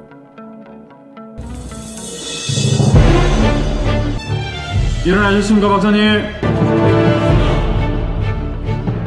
Tak bisa berbuat apa-apa Jamil pun harus menjalani proses hukum dengan bukti-bukti yang mengarah padanya. Di sana Jamil bertemu Sabia yang merasa heran melihat tangan Jamil terborgol. Lalu datang Simon dan langsung berkata bahwa Jamil telah membunuh seseorang. Namun Sabia tak terpengaruh dengan perkataan Simon. Scene berlanjut dengan Simon mendatangi Jang Chul yang terlihat sudah bersiap akan keluar dari rumah sakit. Di sana Simon meminta resep vaksin untuk dipecahkan rumusnya. Ternyata Simon hanyalah sebuah boneka yang dikendalikan oleh Jang Chul. Di ruang interogasi Jamil mengatakan apa yang menimpa dirinya. Namun semua perkataannya dianggap tidak sesuai dengan fakta di lapangan. Sementara Jang Chul datang menemui Boy yang berada di dalam penjara, dia berniat mengadu dombakan Boy dengan Jamil. Dia berkata bahwa Jamil lah yang menjebloskan Boy ke dalam penjara, karena Jamil adalah anak dari orang tua yang Boy perintahkan pada Jang Chul untuk membunuhnya. Dan jika Boy ingin membalaskan dendamnya, Jang Chul sudah membantu dengan cara menempatkan Jamil ke sel yang sama. Singkat cerita Jamil pun divonis 5 tahun penjara dan dia sedang dalam perjalanan menuju lapas Sukamiskin.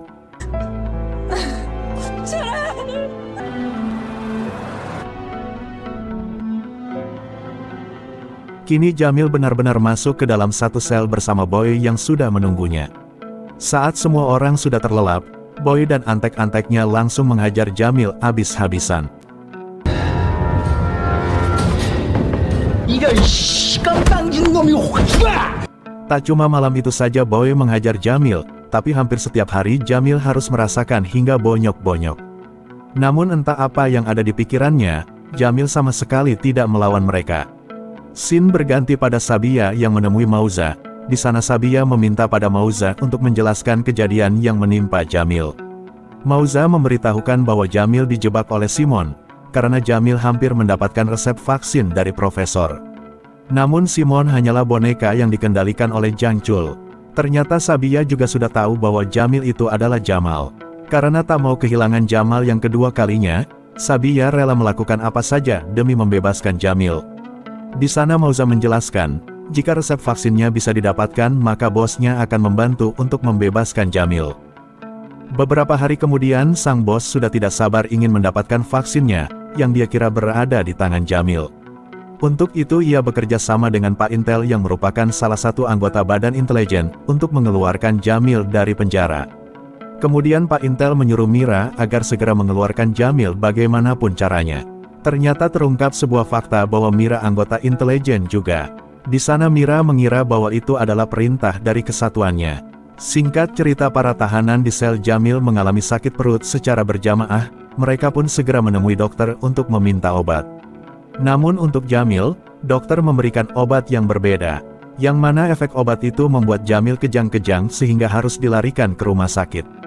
Ternyata si sopir ambulan itu adalah Mira yang sudah siap membawa Jamil melarikan diri.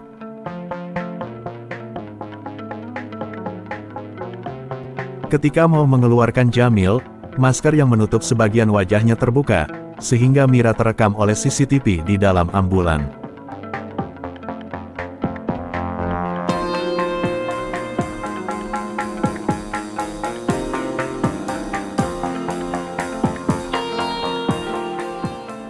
나두광 박사 살해 혐의로 구속 수감 중이던 강기톱차 CCTV에 잡혔습니다. Kabar mereka pun tersebar dan menjadi buronan polisi. Di tempat lain, Chunwo yang merasa bersalah sedang menunggu Sabia. Dia pun meminta maaf pada Sabia karena dirinya telah membantu Simon menjebak Jamil. Dia sangat menyesal dan ingin membantu Sabia agar bisa menemukan Jamil. Chunwo memberikan informasi bahwa Simon memiliki resep vaksin yang sedang ia pecahkan rumusnya. Dia akan mencoba memfoto vaksin tersebut jika ada kesempatan. Sementara Jamil berhasil meloloskan diri dari sekapan Mira. Di sana Jamil meyakinkan Mira bahwa dirinya tidak memiliki resep vaksin yang dimaksud oleh bosnya Mauza. Mira yang tak tahu apa-apa, sedikit bingung dan akhirnya percaya pada Jamil. Namun ketika Jamil hendak pergi, anak buah Mauza berhasil menghentikannya. Esok harinya Jamil dan Mira sudah berada di sebuah peti kemas, yang mana sang bos bersama Mauza akan membuat Jamil buka mulut dengan cara yang menyakitkan. Namun karena memang Jamil tidak memiliki resep vaksin yang dimaksud, cara apapun yang mereka lakukan tidak akan berhasil.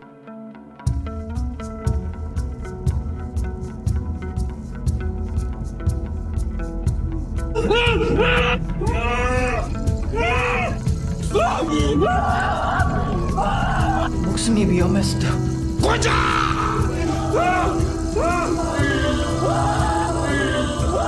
Hingga tubuh Jamil pun sudah tidak bisa menahan lagi penyiksaannya. Di sana Jamil tersadar kembali, dan bersama Mira, mereka mencoba untuk meloloskan diri. Sebelum keluar Jamil mendengar ada seseorang yang akan masuk, sehingga mereka duduk kembali seperti dalam keadaan terikat.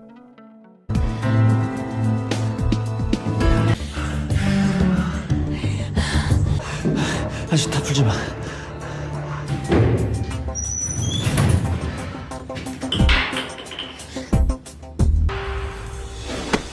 Di sana Jamil menelpon polisi dan melaporkan bahwa di lokasi tersebut adalah sarang mafia.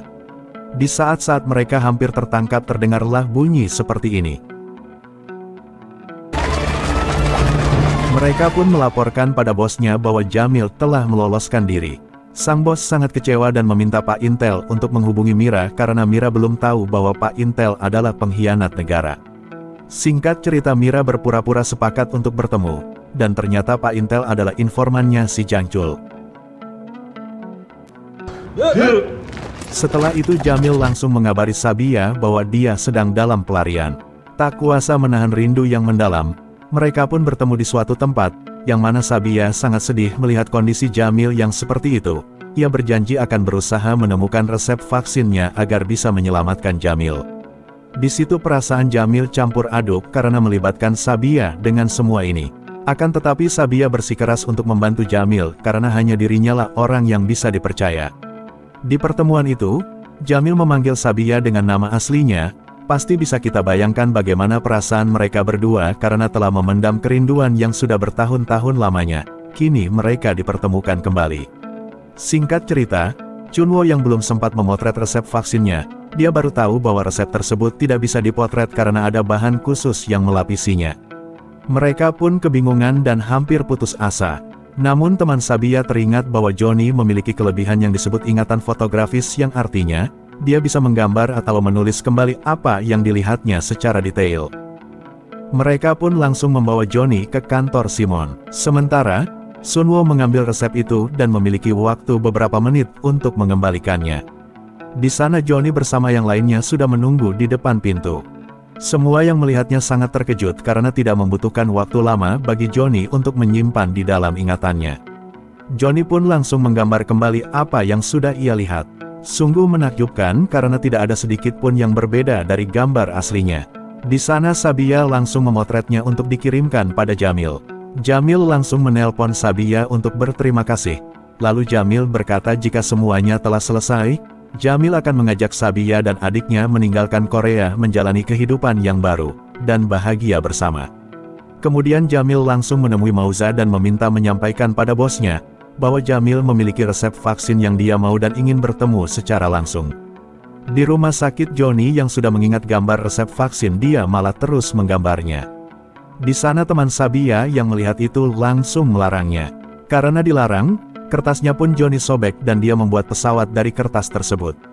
Sementara Jang Chul bersama tangan kanannya pergi ke rumah sakit karena mendapat petunjuk bahwa adiknya pacar Jamil sedang dirawat.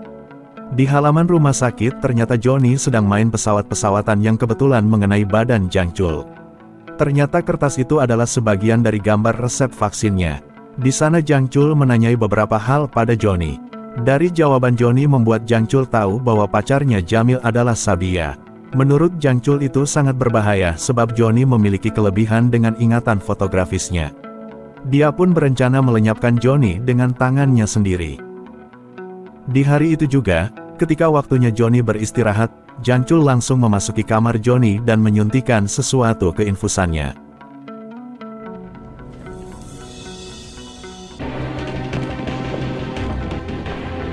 Beberapa lama kemudian, Sabia datang dan melihat Johnny sedang tidur. Ketika itu Johnny langsung kejang-kejang, dan terlihat seperti sangat kesakitan.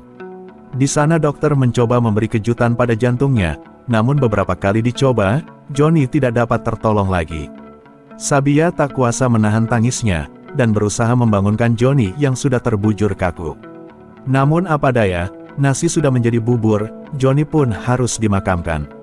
Di tempat itu Jang Chul sengaja datang untuk mengucapkan bela sungkawa. Ketika melihat wajahnya, Sabia malah teringat sebelum Johnny mati Jang Chul juga berada di rumah sakit. Sabia menyampaikan pada Jang Chul bahwa dia akan melakukan otopsi.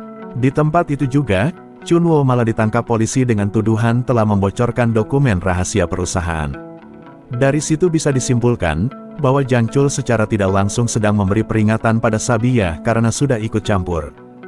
Di sisi lain, bosnya Mauza ternyata mengagumi kegigihan dan kejeniusannya Jamil. Dia sangat menyesal ketika dulu menemukan Jamil yang masih gelandangan, dia tidak merekrutnya. Padahal jika dilihat sekarang, dia sangat pantas untuk meneruskan kerajaan bisnisnya. Di sana si Dodo yang sudah mengabdi cukup lama merasa iri dengan apa yang dikatakan bosnya. Setelah merasa tak dianggap oleh bosnya, dia mengajak Mauza untuk meninggalkan bosnya itu.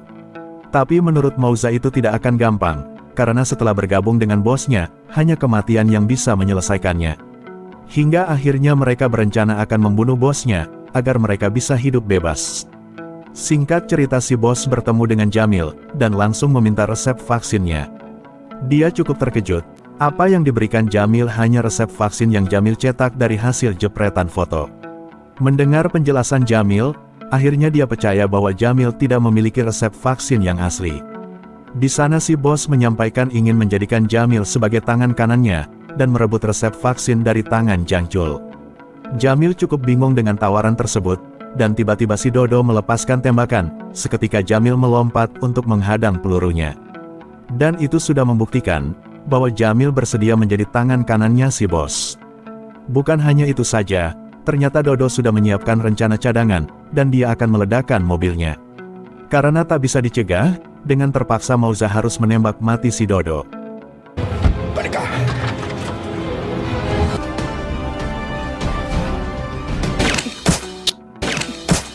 Mengingat Jamil adalah buronan polisi, si bos membawa Jamil ke rumahnya dan memanggil dokter ahli bedah.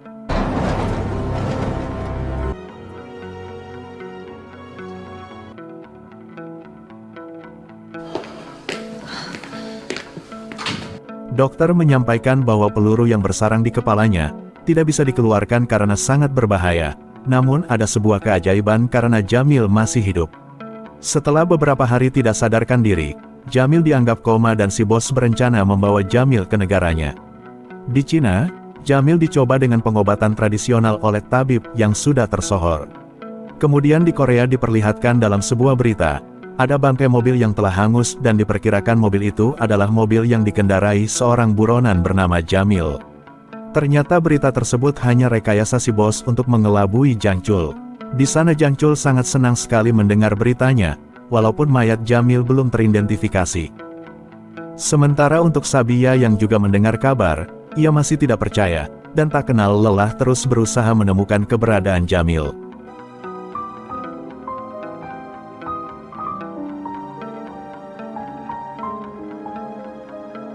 Simon yang melihatnya mencoba menyadarkan, ia tak ingin jika Sabiya terus bersusah payah mengerjakan hal yang sia-sia, karena Jamil memang sudah tiada. Kesedihan yang begitu mendalam, membuat Sabiya butuh pelukan.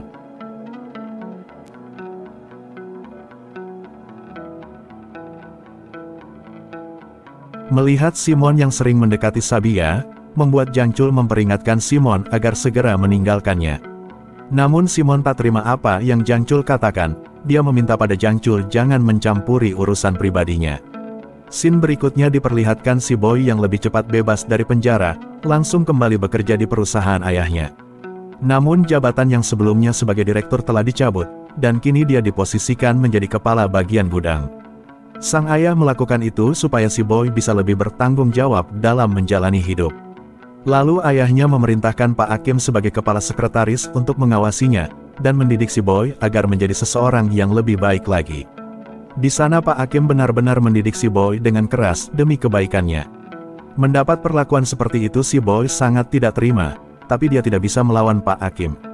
Sehingga ia berjanji bahwa Pak Hakim suatu hari nanti, adalah orang yang pertama kali akan disingkirkan dari perusahaan Nyarita Studio Group. Di tempat lain Simon yang sudah berhasil memecahkan rumus resep vaksinnya, langsung mengabari Jang Chul. Di sini diceritakan Jang Chul sudah menyiapkan perusahaan, dan hanya satu-satunya perusahaan di Korea yang memiliki resep vaksin, yang sedang dibutuhkan lapisan masyarakat. Dia pun berencana akan bekerja sama dengan Nyarita Studio Group untuk memproduksinya. Di sana Jang Chul menelpon si Boy untuk memberikan tawaran kontrak. 갑질하는 거 곧 보게 될 거야. 이 계약에서 계약서가 뭐 거기서 거기지요. Di hari kemudian, Ketua Doceng membuka rapat, dan semua para pemegang saham sudah berkumpul di sana. Lalu Jang Chul yang baru datang dipersilahkan untuk mengumumkan kerjasamanya. Di sana Simon sangat terkejut ketika Jang Chul memanggil nama si Boy untuk menandatangani kontrak yang ia tawarkan. Dengan begitu si Boy otomatis akan menjadi direktur, dan menggantikan Simon sesuai apa yang sudah dijanjikan ayahnya. Tak disangka Ketua Doceng tiba-tiba ambruk, dan harus segera dilarikan ke rumah sakit. Di saat Ketua Doceng harus mendapat perawatan di luar negeri, untuk sementara waktu yang menduduki kursi ketua adalah ibunya si Boy. Dan hal yang pertama kali si Boy lakukan adalah memecat Pak Hakim sesuai dengan janjinya waktu itu. Sementara Simon sangat terpuruk dengan kehidupannya, ternyata Jang Chul melakukan itu hanya untuk memberi Simon pelajaran, agar dia memiliki ambisi dan tetap fokus pada rencana awal mereka untuk mengambil alih perusahaan Nyarita Studio Group. Jang Chul berjanji akan menjadikan Simon sebagai direktur Nyarita Studio Group karena kontrak kerjasama dengan si Boy hanya untuk 1 tahun saja. Sementara untuk Sabia, dia melanjutkan sekolahnya mengambil jurusan hukum karena dia sangat berkeinginan mengungkap kasus-kasus Jang Chul yang masih terkubur. 1 tahun pun telah berlalu, di mana Jang Chul menepati janjinya dan kini Simon telah menjadi direktur. Lalu Mira yang masih di Cina, dia tetap sabar merawat dan menunggu Jamil tersadar dari komanya. Dan tiba-tiba Jamil terbangun namun dia terlihat sangat kesakitan di bagian kepalanya. Semua yang pernah dilaluinya terus-terusan muncul dalam ingatan Jamil. Sabia yang sudah menjadi pengacara, dia membuka firma hukum bersama teman yang selalu setia menemaninya.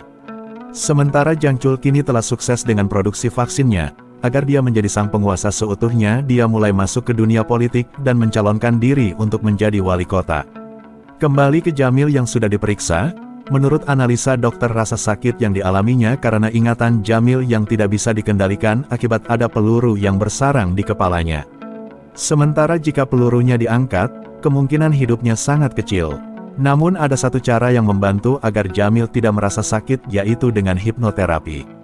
Sekilas tentang hipnoterapi yaitu sebuah cara memasuki alam bawah sadar seseorang, lalu memberikan sugesti tertentu untuk membantu proses penyembuhan.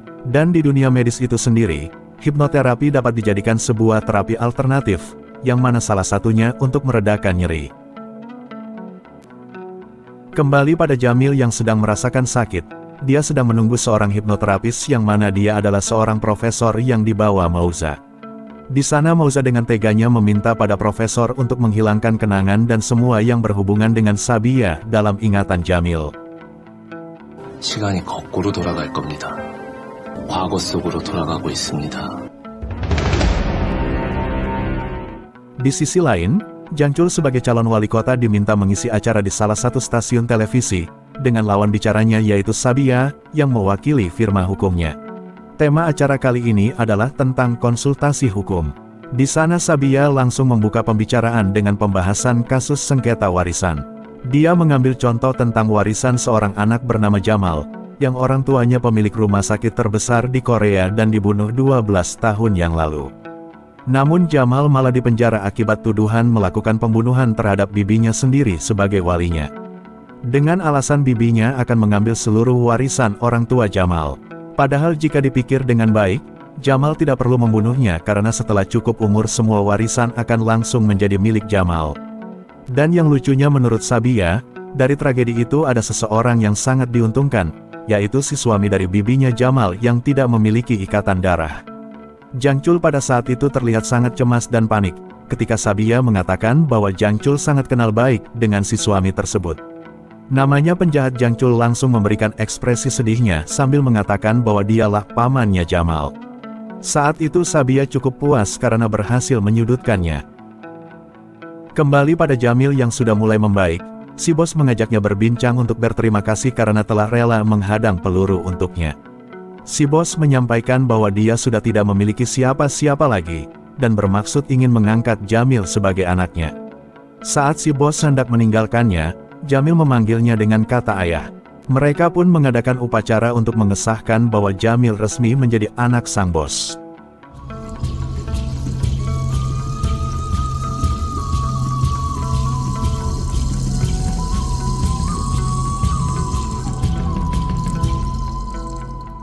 Di waktu bersamaan Sabia datang ke kantor Nyarita Studio Group untuk melamar sebagai penasihat hukum perusahaan.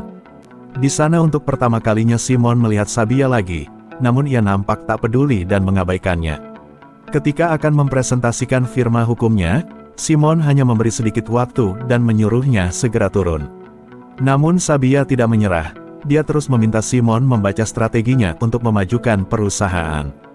Simon tahu Sabia hanya memanfaatkannya untuk membalas dendam kematian adiknya pada Jang Chul.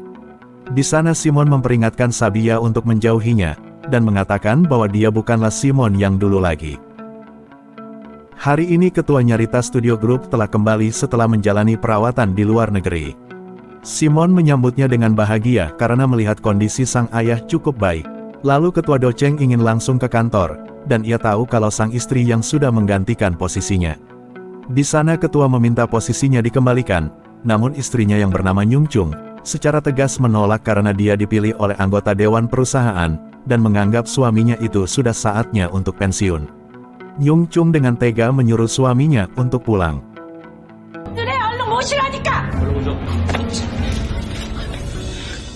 Di tempat lain terlihat kondisi Pak Hakim sangat memprihatinkan karena terlilit hutang. Secara kebetulan si Boy juga berada di tempat tersebut, dia menghampirinya hanya untuk menghina Pak Hakim. Sambil pergi dia pun melemparkan sejumlah uang. Scene berpindah pada Jamil yang sudah pulih dan memiliki cukup kekuatan untuk menuntut balas. Dia berniat merekrut Pak Hakim dan Chunwoo, karena tidak bisa dipungkiri, hidup mereka menjadi sulit secara tidak langsung disebabkan oleh si Jangchul. 옥철형. 스위트룸으로 오시면 알게 될 거예요. K? 도도 호텔 스위트룸으로 와. Sedangkan Jangchul sudah mulai berkampanye. Di sana sebagaimana calon wali kota pada umumnya, ia memberikan janji-janji manis yang melebihi rasa manisnya gula. Tak disangka di sana Jamil menampakkan dirinya yang membuat Jangchul cukup kaget, karena dia menganggap Jamil sudah mati. Sore harinya Pak Hakim memenuhi undangan yang diberikan Mauza. Ketika masuk ke ruangan, ternyata di sana sudah ada Chunwoo yang diundang oleh Mira. Mereka berdua merasa bingung karena tidak tahu siapa yang akan menemui mereka. Di sisi lain Sabia masih berusaha mendekati Simon. Ia ingin meyakinkan Simon bahwa dirinya layak untuk menjadi penasihat hukum di perusahaannya. Namun sekali lagi Simon masih tak peduli, dan melempar semua berkas milik Sabia. Si Boy yang melihat kejadian itu mengambil kesempatan untuk mendekati Sabia. Di sana si Boy akan menjadikan Sabia sebagai penasihat hukumnya, dan jika Sabia mau, dia harus datang ke kafe untuk mengobrol dengannya. Singkat cerita Sabia sudah berada di kafe sedang menunggu si Boy. Ternyata Simon juga kebetulan berada di sana. Tibalah si Boy di sana dan langsung merayu Sabia. Dia dapat memastikan Sabia menjadi penasihat hukum perusahaannya. Sambil memberikan kunci hotel, dia meminta Sabia untuk datang ke kamarnya. Mendengar itu, Simon yang tadinya pura-pura tak peduli tidak bisa tinggal diam, dan langsung mendatangi si Boy di kamarnya.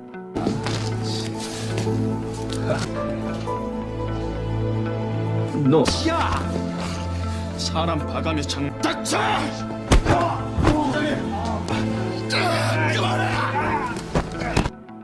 Di saat Jamil sedang membuat rencana untuk menggagalkan pencalonan Jangchul sebagai wali kota, Mauza mendapatkan sebuah panggilan dari seseorang. Di sini Jamil telah menyadap nomor ponsel milik Mauza. Dalam percakapannya Jangchul meminta Mauza untuk menemuinya, dan di saat Mauza akan pergi, anak buah Jamil sudah menghadangnya dan membawa Mauza ke sebuah tempat. Sesuai aturan yang dibuat ayah angkat Jamil, yang berkhianat tidak akan diampuni dan harus dibunuh. Maka Jamil pun terpaksa harus membunuh Mauza dengan tangannya sendiri.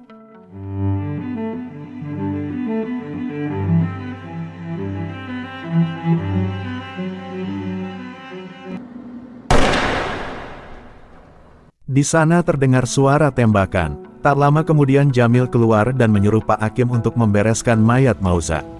Ternyata Mauza tidak benar-benar dibunuh oleh Jamil. Sebagai rasa terima kasihnya, Mauza mengatakan pada Pak Hakim bahwa dia akan menjadi agen ganda untuk memata-matai Jangchul.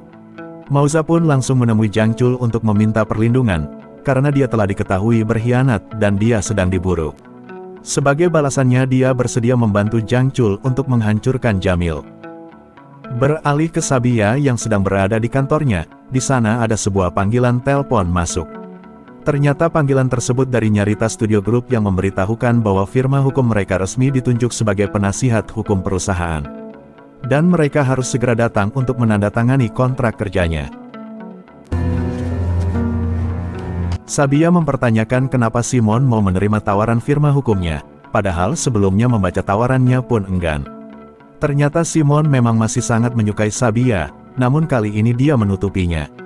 Dia hanya menjawab bahwa strategi yang ditawarkan cukup bagus untuk perusahaannya. Singkat cerita, Simon membentuk tim untuk mengikuti lelang proyek pembuatan kapal, yang mana Jamil dipercaya oleh ayah angkatnya untuk menyelenggarakan lelang tersebut. Jamil berencana menyelenggarakan lelang penawarannya di hotel yang ia tempati. Besoknya Jangcul mendapat kabar bahwa Simon telah kembali berhubungan dengan Sabia. Jangcul pun menghubungi Simon untuk bertemu. Di sana Jangcul lebih tegas memperingati Simon dengan sedikit ancaman agar memutuskan hubungannya. Namun Simon malah melawan dan membuat Jangcul naik pitam.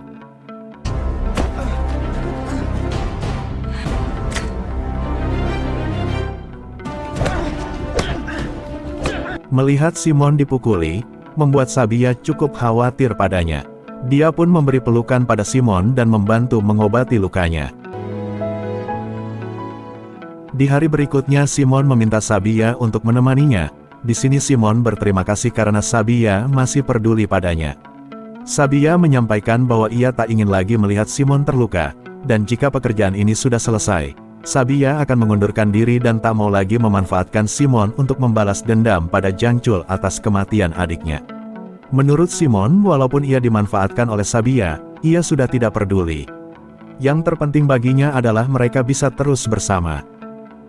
Di lain cerita, terlihat Jangcul sedang membela salah satu warga yang tempat usahanya akan digusur oleh para preman karena tidak bisa bayar hutang.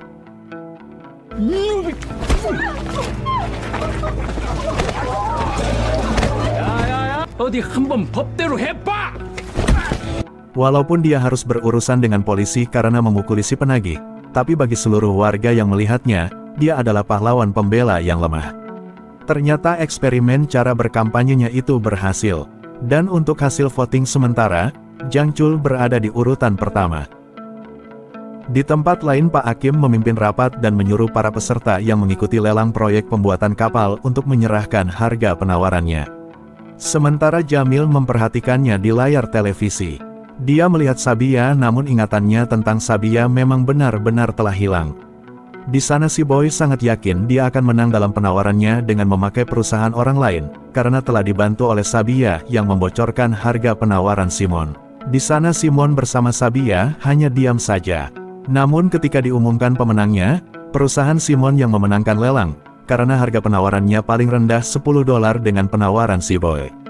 Ternyata itu adalah strategi Sabia agar dapat mengetahui harga penawaran si Boy.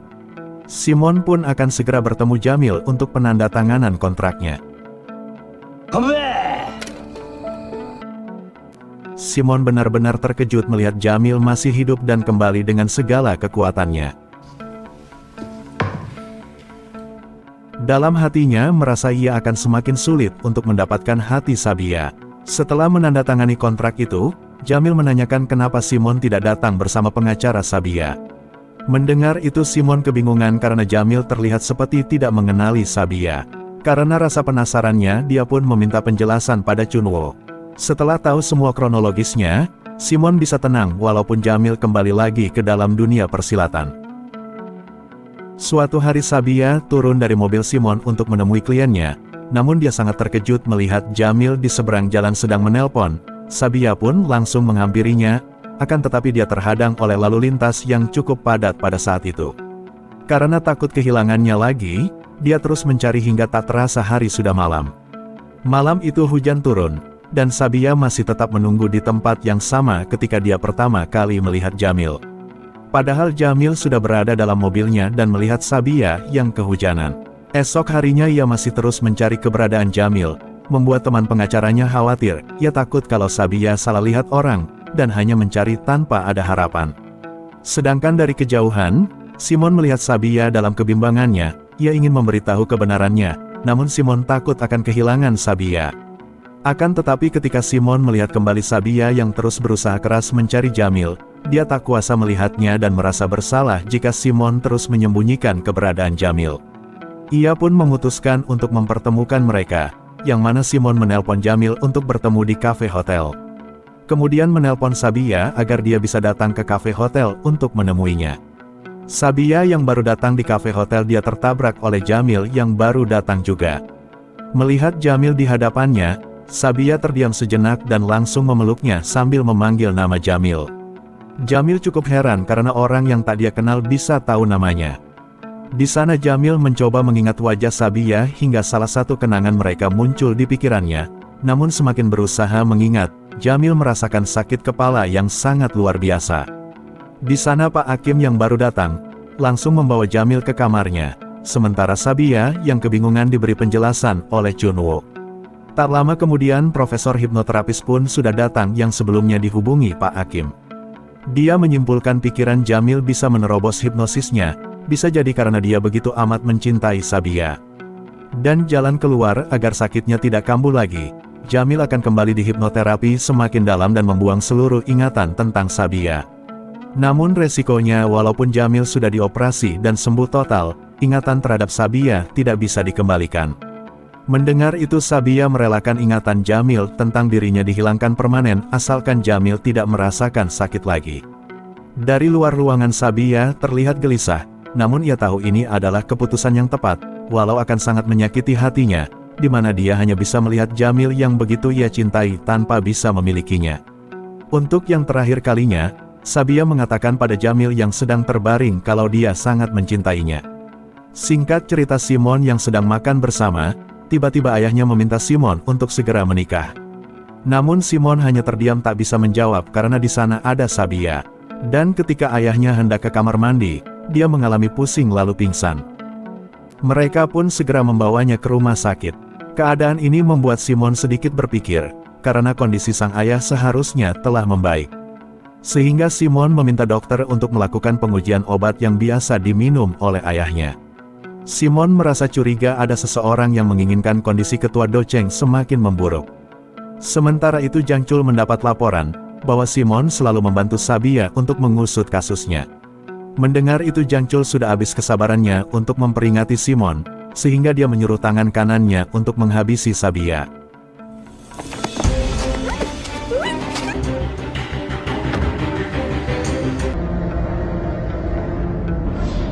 Ketika di persimpangan Simon melihat mobil Sabia namun yang membawa mobilnya adalah tangan kanan Jangcul dan Sabia terlihat dalam keadaan tak berdaya. Simon langsung berputar dan mengikuti mobilnya, namun Simon kehilangan mereka karena terhadang sebuah truk yang melintas. Sementara tangan kanan Jangcul berhenti di sebuah jembatan dan mengangkat Sabia lalu melemparkannya.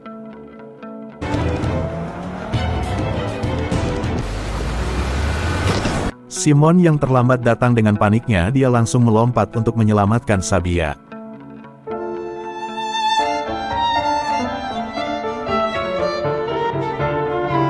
Sambil menangis ia terus memanggil nama Sabia. Beruntung Sabia kembali tersadar, dengan penuh haru Simon langsung memeluk Sabia. Kembali pada ketua Doceng yang sudah membaik, di sana dokter mengatakan bahwa memang benar obat yang selama ini dimakan ketua Doceng hanya suplemen saja. Padahal dokter itu yakin jika obat yang ia berikan sebelumnya benar-benar obat yang ketua Doceng butuhkan. Jadi bisa disimpulkan obat tersebut ada yang menukarnya. Mendengar itu ketua Doceng langsung yakin bahwa yang melakukannya pasti istrinya. Untuk mendapatkan bukti, Pak Doceng sengaja menaruh kamera di ruangannya, karena istrinya pasti akan kembali menukarkan obat yang baru didapat dari dokter. Ketua Doceng pun sengaja pergi. Dan memang benar saja sang istrinya bersama Pak Han Han langsung masuk ke ruangan suaminya untuk menukarkan obat tersebut. Singkat cerita ketua Doceng pun sudah pulang dan masuk ke ruangannya. Dia bersama asistennya sangat penasaran dan langsung membuka rekaman itu. Melihat istrinya melakukan itu, ketua Doceng sangat kecewa dan berniat untuk memasukkan istrinya ke dalam penjara ketika waktunya sudah tepat. Di sisi lain ketua Doceng memperlihatkan bukti rekaman yang diperbuat istrinya kepada Simon. Di sana Simon emosi dan dia akan langsung melaporkannya pada polisi. Namun ayahnya menahan Simon, karena dia sudah punya rencana untuk membalas perbuatan istrinya itu.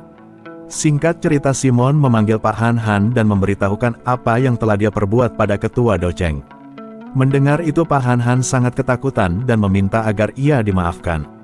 Untuk itu Simon meminta Pak Han Han menjadi mata-mata untuk mengawasi ibu tirinya.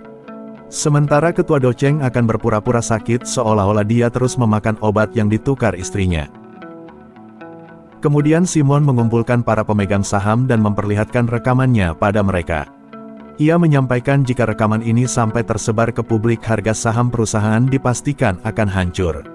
Maka dari itu ketika rapat umum luar biasa digelar, Simon meminta agar mereka memilih kembali ayahnya sebagai ketua. Jamil yang sudah pulih mendapat kabar, bahwa vaksin yang diproduksi ayah angkatnya sudah mendapatkan izin untuk dipasarkan di Korea. Dengan begitu perusahaan vaksin milik Jang Chul akan segera bangkrut, karena Jamil akan menjual vaksinnya setengah harga dari harga vaksin si Jang Chul. Setelah itu Jamil kemudian mendekati Sun Yung adik si Boy karena dia memiliki saham Nyarita Hotel yang diberikan ayahnya. Ternyata itu sudah direncanakan Jamil dari awal ketika dia memilih hotel untuk ditempatinya. Yang mana ketika Nyarita Farmasi yang menjalin kerjasama dengan perusahaan vaksin Jang Chul sudah tidak ada penjualan lagi, otomatis harga sahamnya pun akan anjlok. Sehingga Nyarita Studio Group akan menjadikan Nyarita Hotel sebagai induk perusahaan.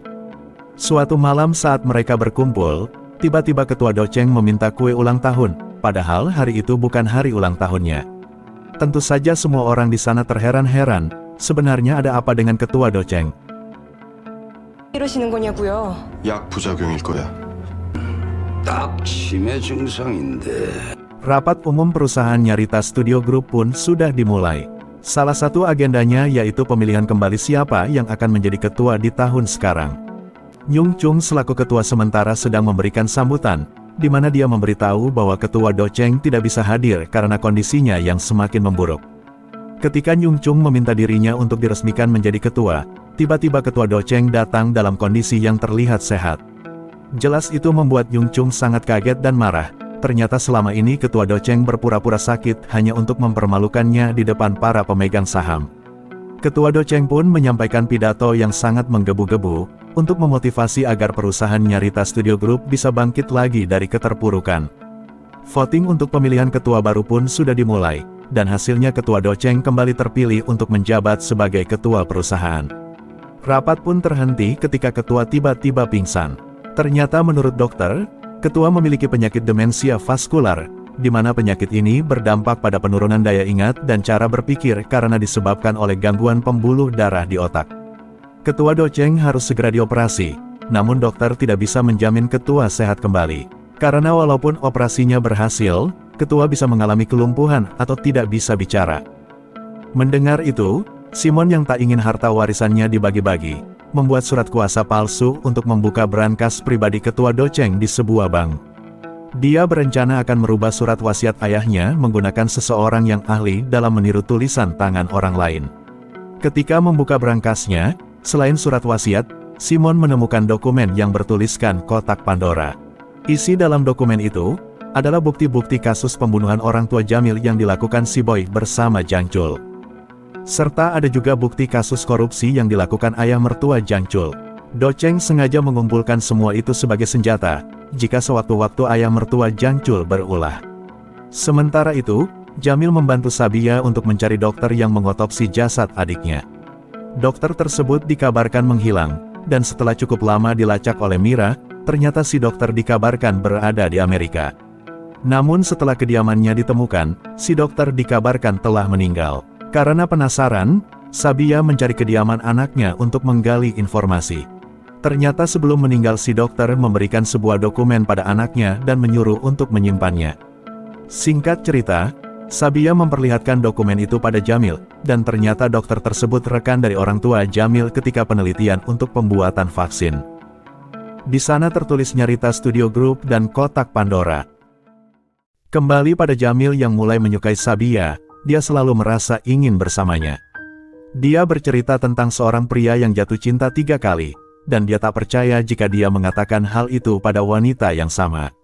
Cinta pertamanya yaitu ketika si pria tersebut tidak bisa melihat, lalu 10 tahun kemudian saat penglihatannya sudah kembali, dia bertemu seorang wanita dan jatuh cinta lagi. Namun ia tak tahu kalau wanita tersebut adalah wanita yang dia cari. Malangnya pria itu hilang ingatan, kemudian jatuh cinta lagi. Dan tak menyangka, dia jatuh cinta pada wanita yang sama. Jamil yakin kalau Sabia adalah wanita yang sama yang ia cintai. Tapi di sana, Sabia sudah terlanjur banyak dibantu Simon dan pernah menyelamatkan nyawanya. Dia rela mengorbankan kebahagiaannya demi membalas atas semua yang dilakukan Simon.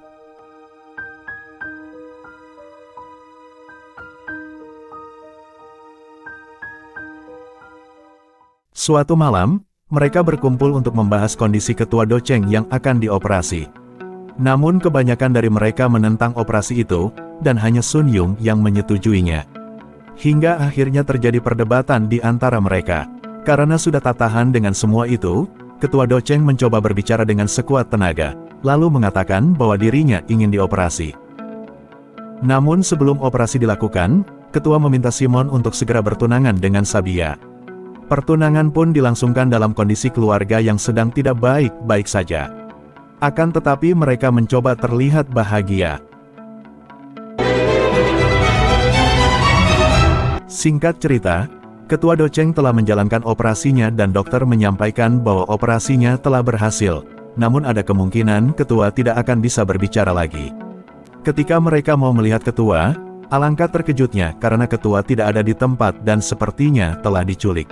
Agar tidak tersebar berita miring, sang istri pun mengadakan pemakamannya. Ternyata Ketua telah diculik oleh Jang Chul dan entah apa yang akan direncanakannya. Karena Ketua belum juga ditemukan, akhirnya Yung Sun dengan surat kuasa membuka berangkas pribadi ayahnya. Dalam berangkas tersebut, hanya ada secarik kertas yang merupakan surat wasiat namun sudah dipalsukan oleh Simon. Sabia segera membacakan wasiat tersebut, di mana istri Ketua dan si Boy tidak mendapatkan sepeser pun dari harta warisannya. Dan untuk Yung Sun, dia hanya mendapatkan satu rumah saja, sedangkan aset dan semua saham perusahaan miliknya akan diberikan pada Simon. Tentu ini membuat mereka tak terima, hingga terjadilah sebuah pertengkaran. 자기를 치려고.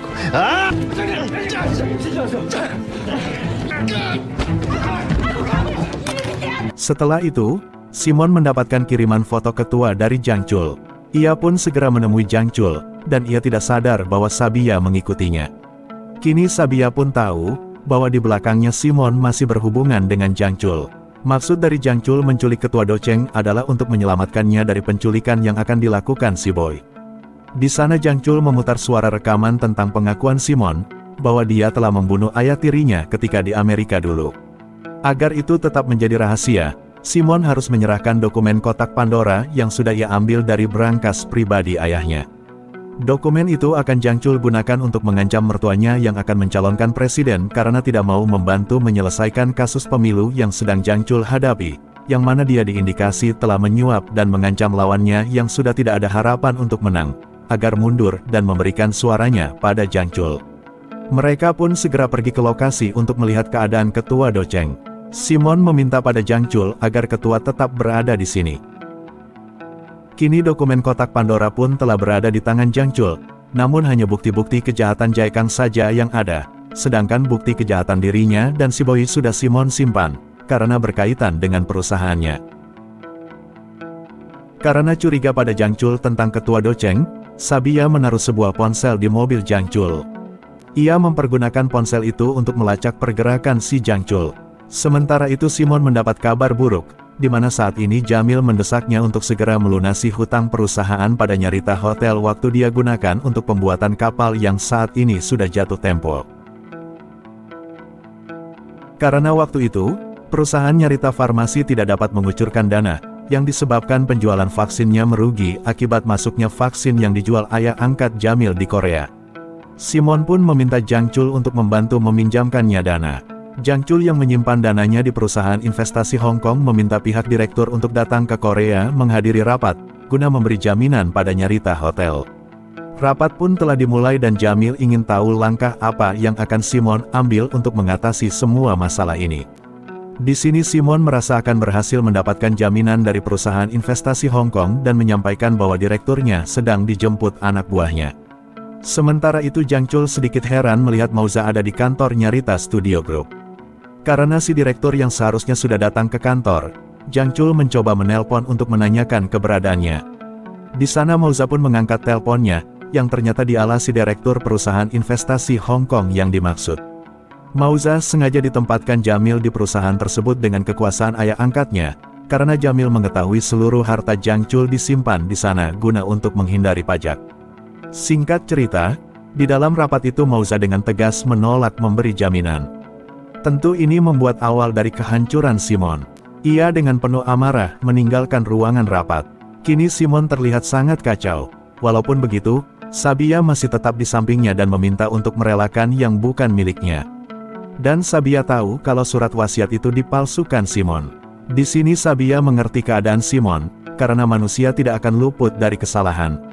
Sabia memberikan kesempatan agar Simon mengakui semua perbuatannya.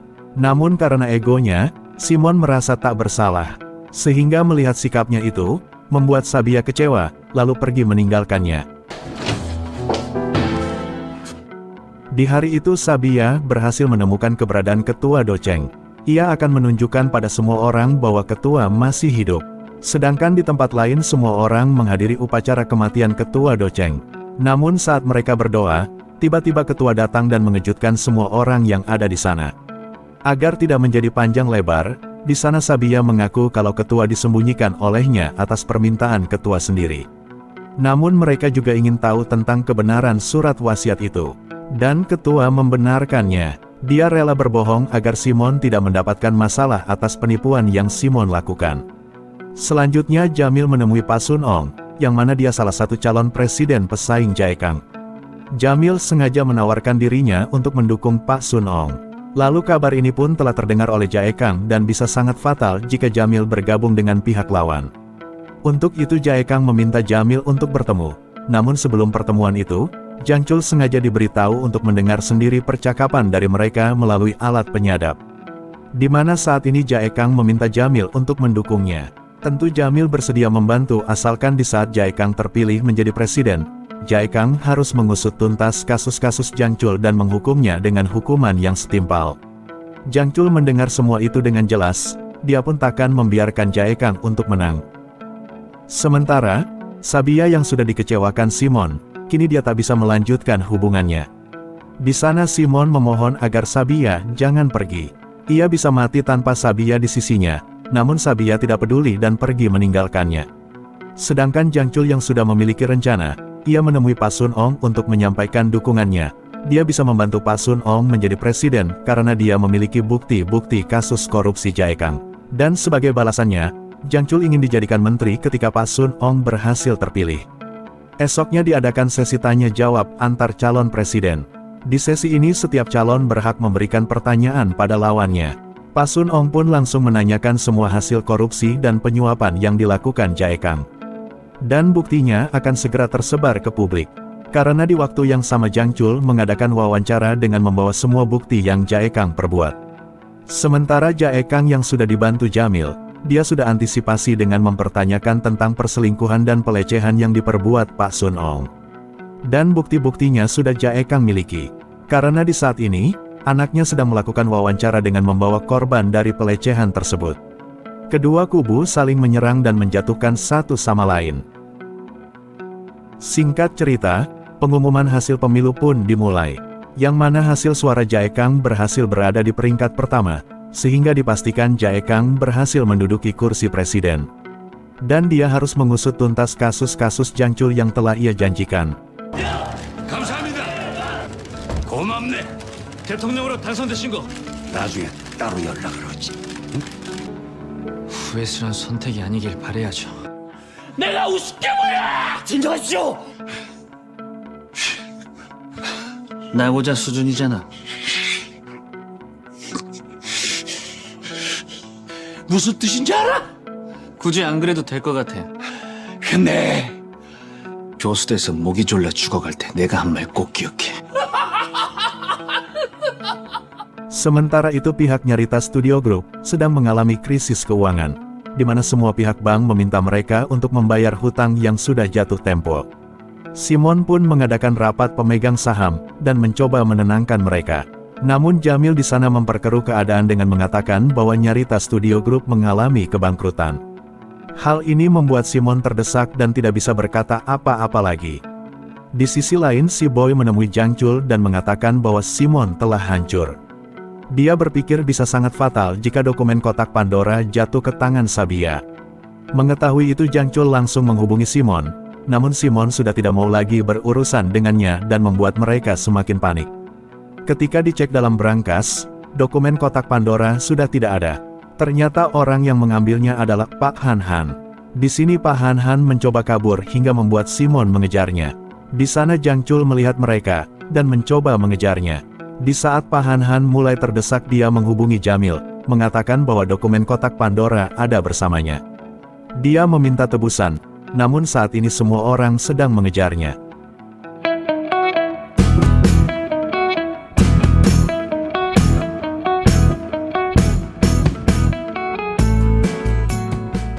Pak Han mengalami kecelakaan dan Jang Chul berhasil menangkapnya. Di sana datanglah Simon yang mencoba menolong Pak Han. Namun karena kalah jumlah, Simon dengan mudah dilumpuhkan. Jang Chul dan si Boy membawa pergi Pak Han ke suatu tempat. Sementara Simon yang sudah terluka, dia menghubungi Jamil dan memberitahu bahwa Pak Han telah ditangkap oleh Jang Chul. Dalam keadaan terikat, Pak Han diminta untuk menyerahkan dokumen kotak Pandora itu, namun ia tetap bungkam berharap Jamil segera datang.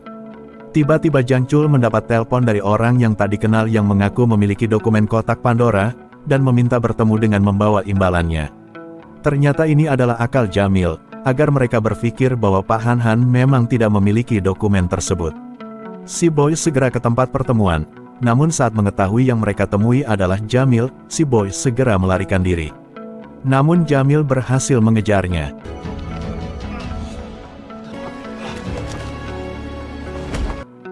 Sementara itu, Jang Chul cukup cemas karena si Boy tak kunjung kembali. Di sana Pak Han mencoba kabur hingga para polisi datang dan menangkap mereka.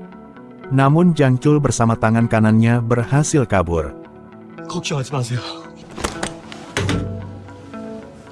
가질 수 있었어. 차라리 감기탄을 없애는 게. Singkat cerita, Sabia menyiarkan semua kejahatan dari Jang Chul dan istrinya. Kebenaran ini membuat mereka sangat terkejut dan harus mempertanggungjawabkan perbuatannya. Di sini Sabia berusaha membuat tangan kanan Jang Chul agar bisa menyerahkan diri dan memberikan kesaksian atas pembunuhan adiknya. Beralih pada Jamil yang akan mengambil alih perusahaan Nyarita Studio Group, di sana dia disulitkan oleh Simon, yang tidak mau menyerahkannya karena urusan pribadi. Dan memilih untuk menjual semua saham-sahamnya pada orang lain. Kabar ini pun membuat Ketua Doceng kecewa, mengapa Simon sampai berniat menjual perusahaan yang telah dirintisnya karena urusan pribadi. Sehingga Ketua mengambil langkah untuk menyerahkannya pada Jamil. Karena dia yakin bahwa Jamil akan membuat Nyarita Studio Group kembali jaya, dan sebagai bentuk penyesalan atas apa yang dilakukan si Boy terhadap kedua orang tuanya. Saat itu Simon yang tak terima, menemui Ketua karena Ketua lebih memilih Jamil daripada dirinya. Di sana ayahnya menyampaikan bahwa Nyarita Studio Group bukanlah perusahaan biasa, di mana semua orang menaruh harapan yang besar di dalamnya, dan jika perusahaan jatuh pada orang yang salah, banyak orang yang akan kehilangan pekerjaan untuk menghidupi keluarganya. Hingga pada suatu malam, ketika Sabia masuk ke mobilnya, dia ditodong oleh Jang Chul. Sementara itu, keadaan Simon yang sangat tertekan, dia memilih mengakhiri hidupnya. Dia menghubungi sang ayah dan mengatakan bahwa ia sangat menyayanginya. 너 진심이에요. 사랑해요. 아버지.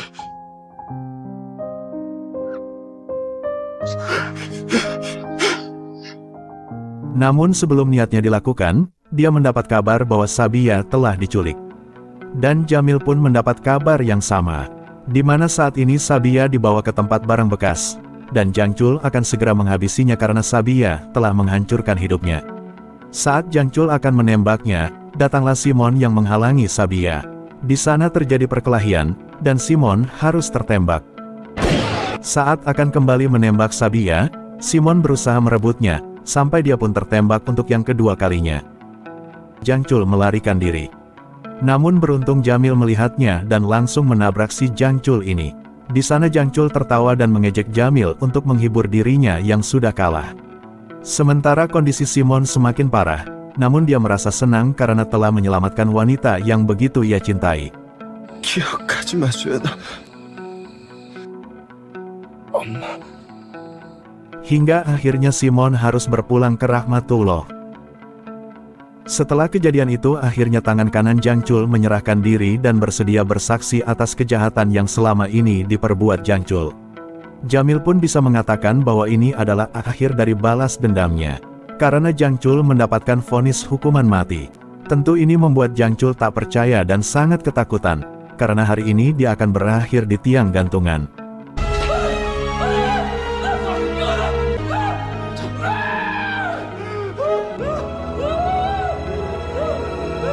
Dan mereka pun merayakan kemenangannya.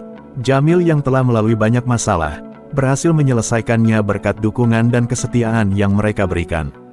Untuk itu Jamil akan menyerahkan kursi ketua Nyarita Studio Group pada Pak Hakim yang selalu setia.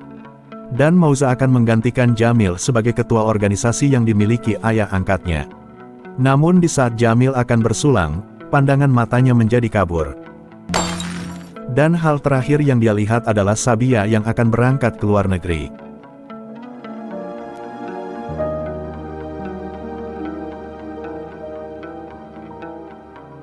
Singkat cerita, Sabia telah kembali ke Korea. Di sana Pak Hakim meminta Sabia mengunjungi Jamil. Sebenarnya Jamil tidak ingin Sabia melihatnya dalam keadaan buta, untuk itu Sabia menyamar menjadi pelayan. Setiap hari Sabia merawat Jamil, dan itu membuatnya teringat akan masa lalu mereka. Di hari itu Jamil akan menjalani operasi pengangkatan peluru di kepalanya. Di sana Sabia mengira, Jamil tidak mengetahui bahwa ia yang selalu berada di sampingnya. Padahal Jamil sudah mengetahuinya sejak awal. Sabia pun meminta Jamil untuk tetap hidup, karena dia akan selalu menunggunya. Dan cerita dari film yang berjudul Monster 2016 pun selesai. Terima kasih yang sudah menonton video ini sampai akhir. Tak lupa saya doakan semoga kalian selalu diberi kesehatan, umur panjang yang bermanfaat, serta diberikan rezeki yang melimpah. Mohon maaf bila ada salah-salah kata atau kata-kata yang menyinggung, karena video ini hanya sekedar untuk hiburan saja.